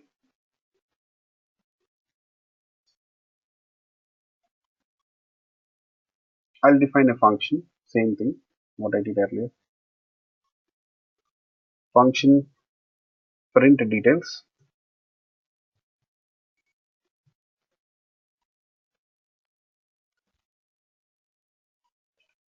Document dot get element by ID. Details dot inner HTML equal to, I'll call that function whose reference is stored in that variable full name this way. That's it. You have to add brackets. Yes. What that function full name is doing, it returns text. That text in turn, we are adding it to this paragraph element. As of now, the text of this paragraph element is blank. There is nothing. So we're just populating it with that content here. So that is what we're doing. Okay.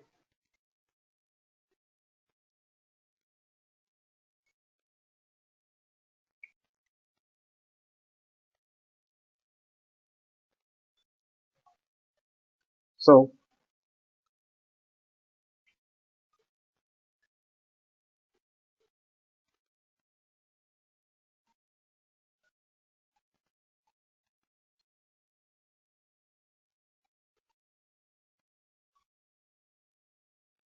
now this text which is written with the function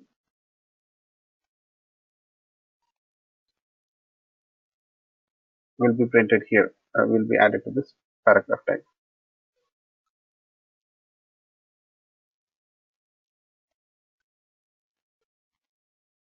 Let's test this code.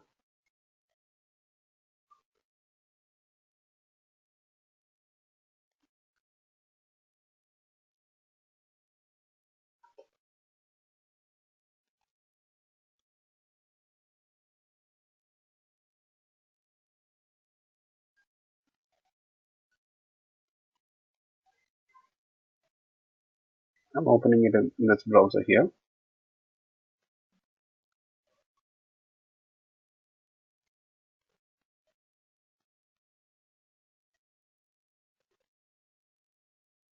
Now I'll click on this button.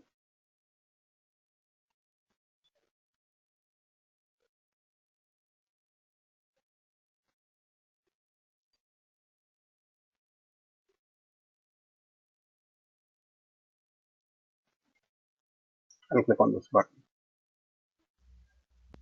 Nothing happens. Just a minute. I'm sorry.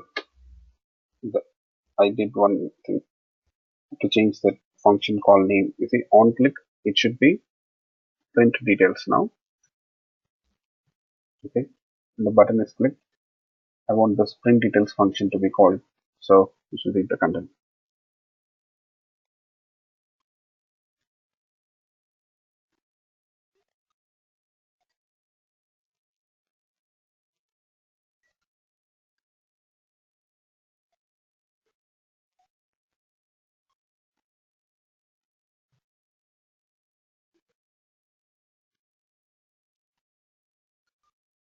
Okay.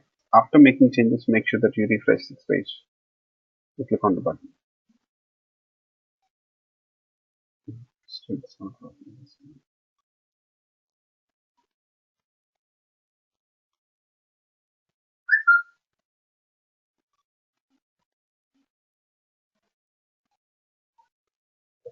Oh, sorry. Just a minute. This object's reference is stored in that person variable now. Sorry, I didn't use it. Person dot full name. The JSON object which is created here, its reference is stored in this person variable. Yes. You see, when I click on the button, you'll get this content. John Doe. John Doe. So, how it works, let me explain it first of all. You see, in the JavaScript, what we did, we created a person object with its three properties: first name, last name, ID, and the last property it holds that function reference, which returns a text that is full name. Yes.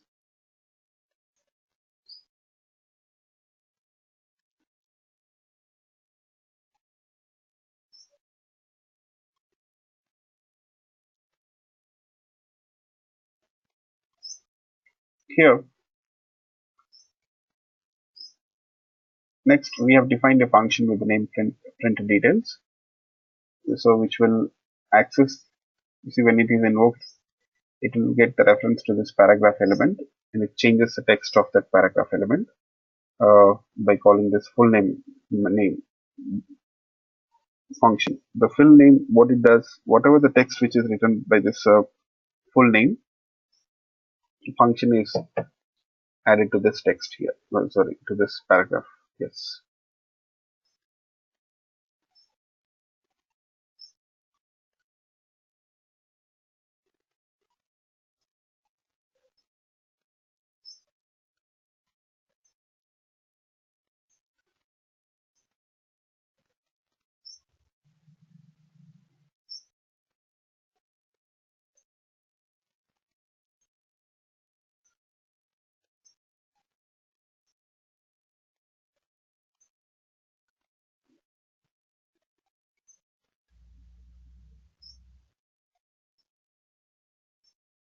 Okay.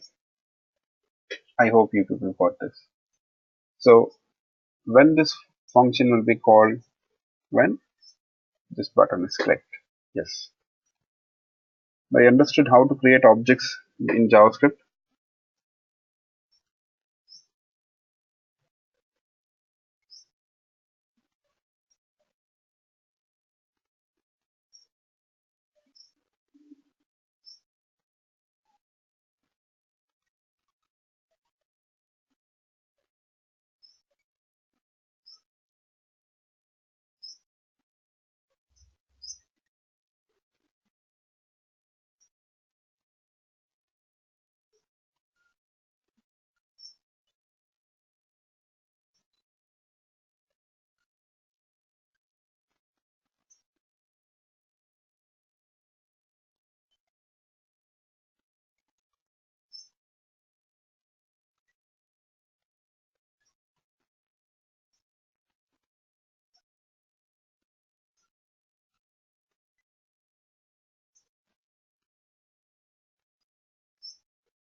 Okay, good.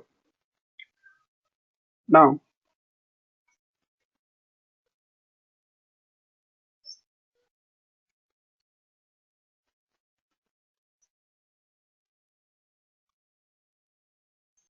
you see,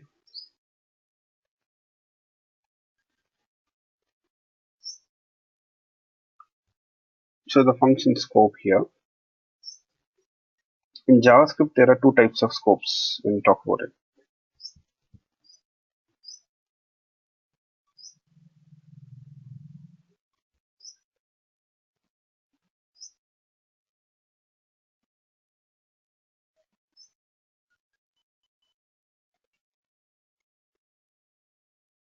JavaScript function scope, each function creates a new scope here. You see, scope determines the accessibility of these variables.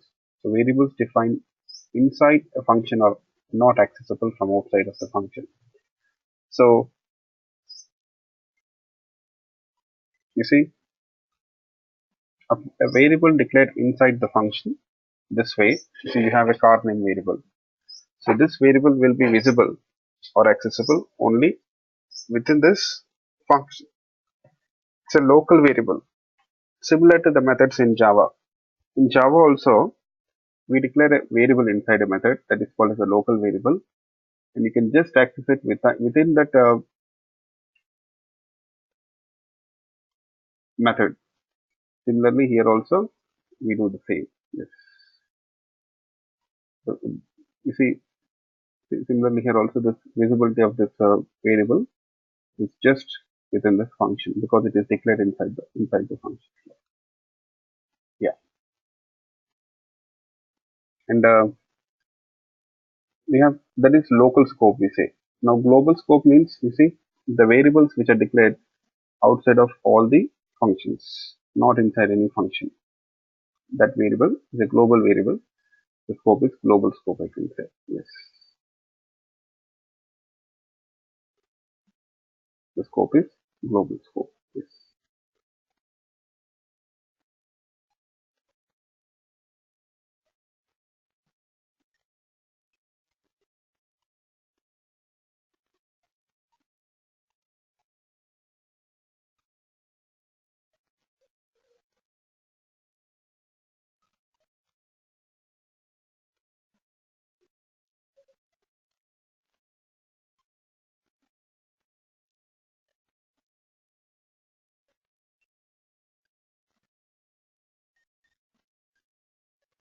Already we did this here, you see.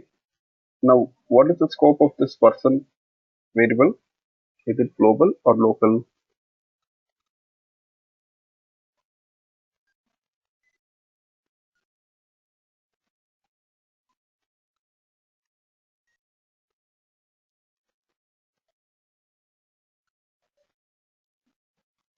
It's global. Yes.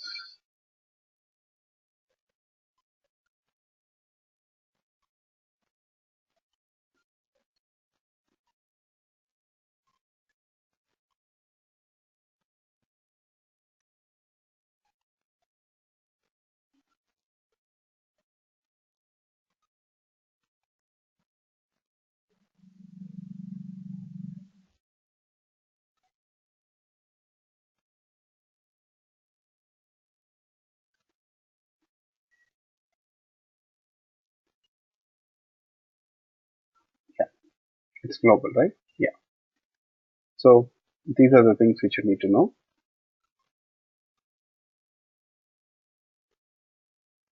Next thing, first straight away, I want to show you people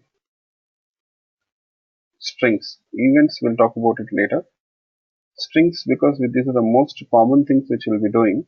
So let's talk about strings here. String means same as Java, it's a text.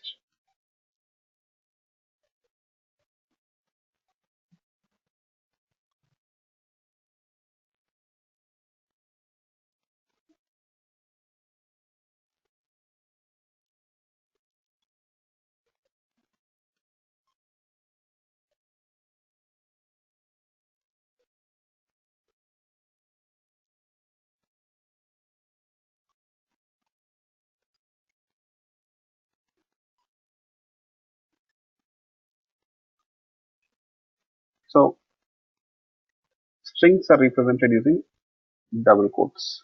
See, car name. You've got a variable car name which holds that string.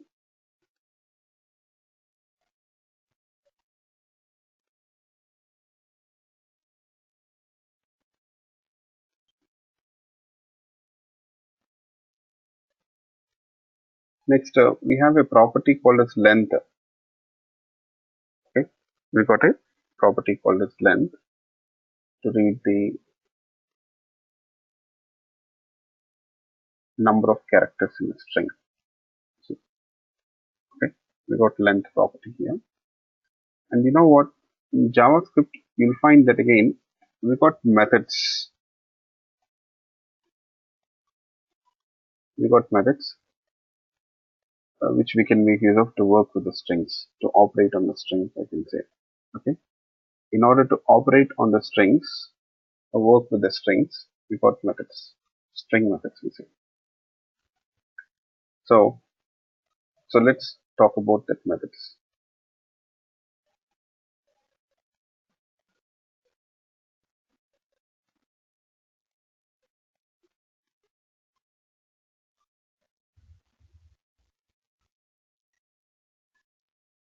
I'm creating another HTML file, test string.html.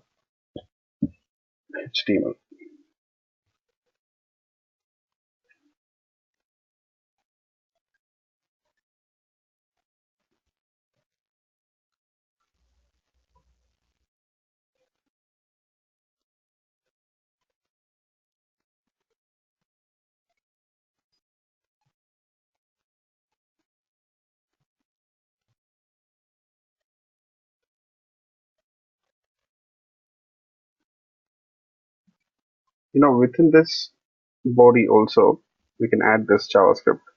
Straight away, we can work with it. See, where message, say, hello.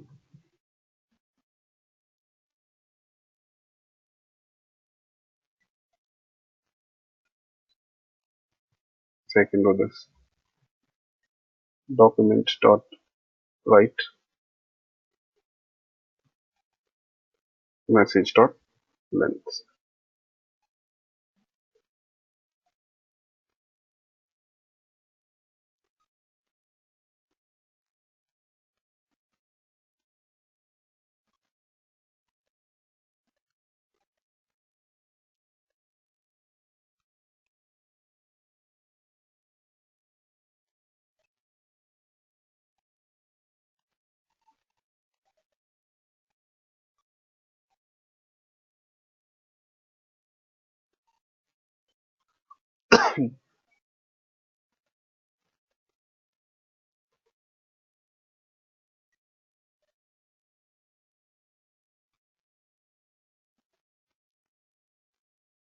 So you got the text. Actually, now you might have noticed it. Directly in the body, I'm adding that JavaScript code.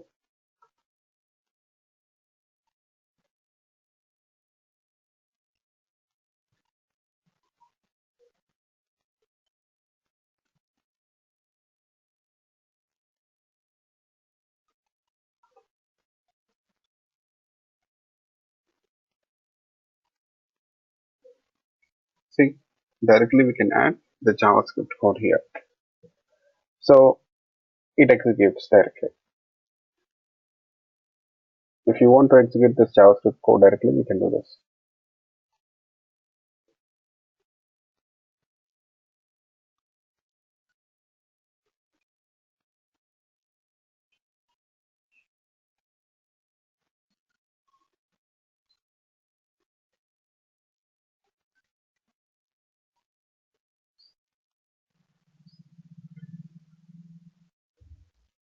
Here we have methods to work with the strings. See, for example, we have a method called as search functions, you can say. string methods. We say search world.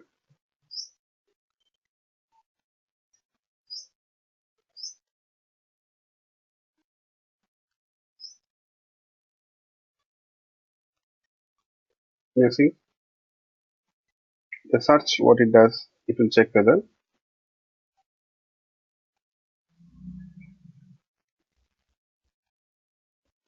that world, that part of the string world is in that string or not. Yes.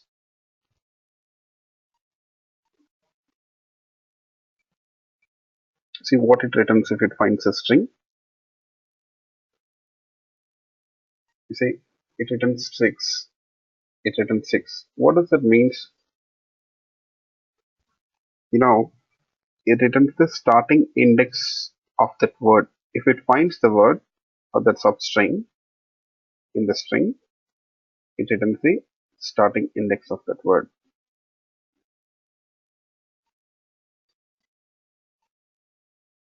It returns the starting index of that word.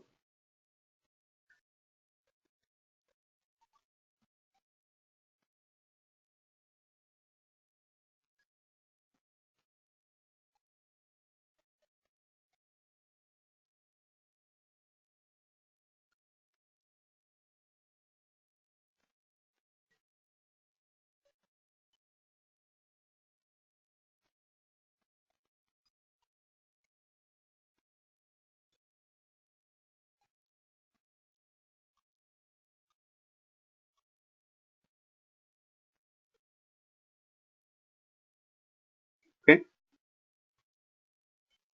Similarly, we have functions here to find out, to convert this string into all the characters of the string into uppercase, lowercase. So you have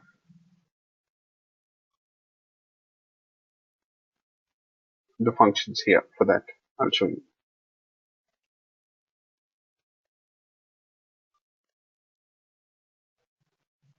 I'll comment it.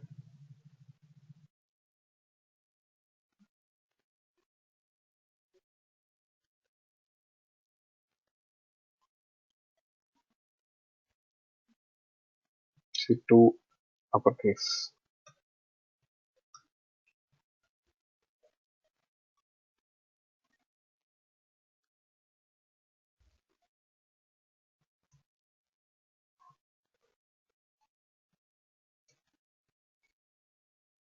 Message dot to lowercase. You see, I'm calling both the methods to convert it into uppercase as well as to lowercase here.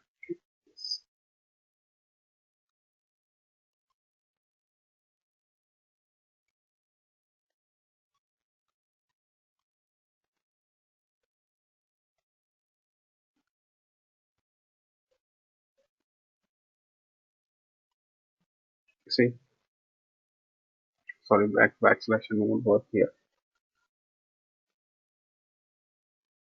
You got the string which is converted into uppercase, all the characters in lowercase. So we have other functions also. So I'll talk about it. We'll do one thing. Um, Again, next weekend I'll conduct a special class where I'll be discussing about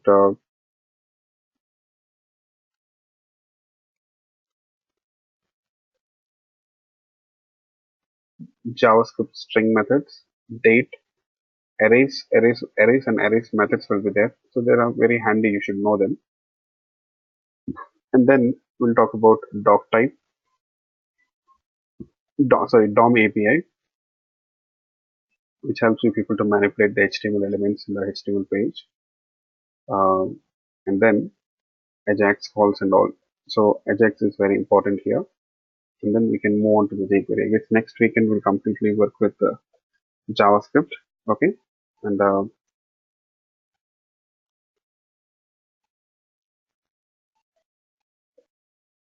then we'll talk about jQuery and all. Okay. Yes, fine. So I'll stop it here today. So we'll plan a session again. At our regular time, we'll have the classes again. Okay? Yes. Yes, Manoj. Sir, I have a small doubt in my program. Yesterday's it's not connecting to the Tomcat server. Could you please check here now? The Tomcat. So, okay. Let me check once. Yeah.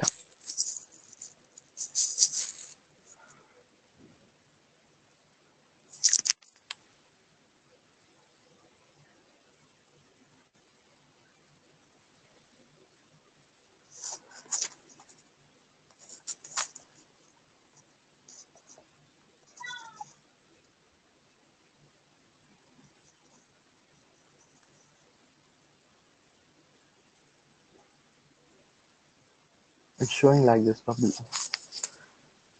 It has encountered some problem. Click on details.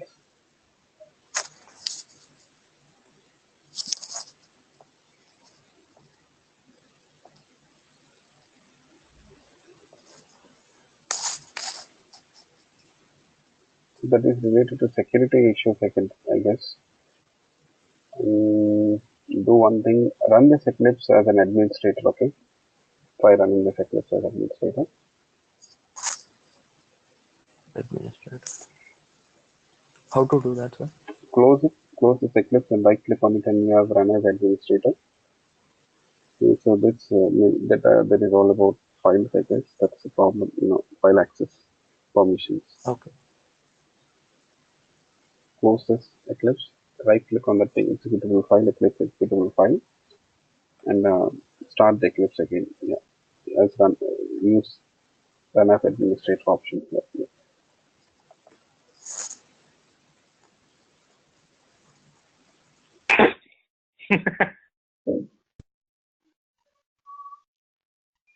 Right click on it and you will find run as administrator. Did you do that? Yeah, I was doing that. Yeah.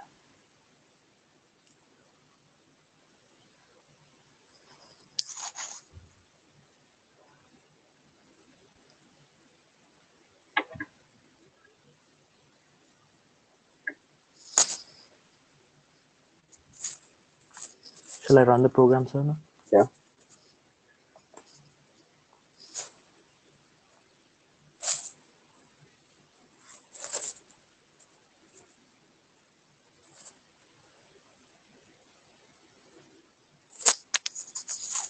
Allow access. Yeah.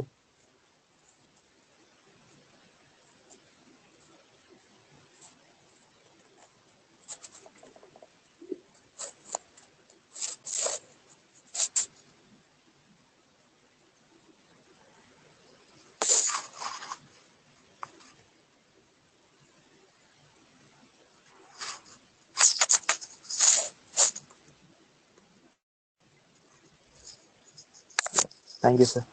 Okay. Yeah. Still, anyone got any other issues? Yes.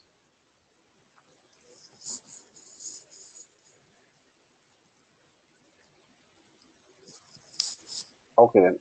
So let's meet tomorrow at our regular times. All of you. Your regular batches, regular times, regular lengths. Okay. Yeah. Thank you all. Bye bye. Yeah. Sure. Kate. Yeah.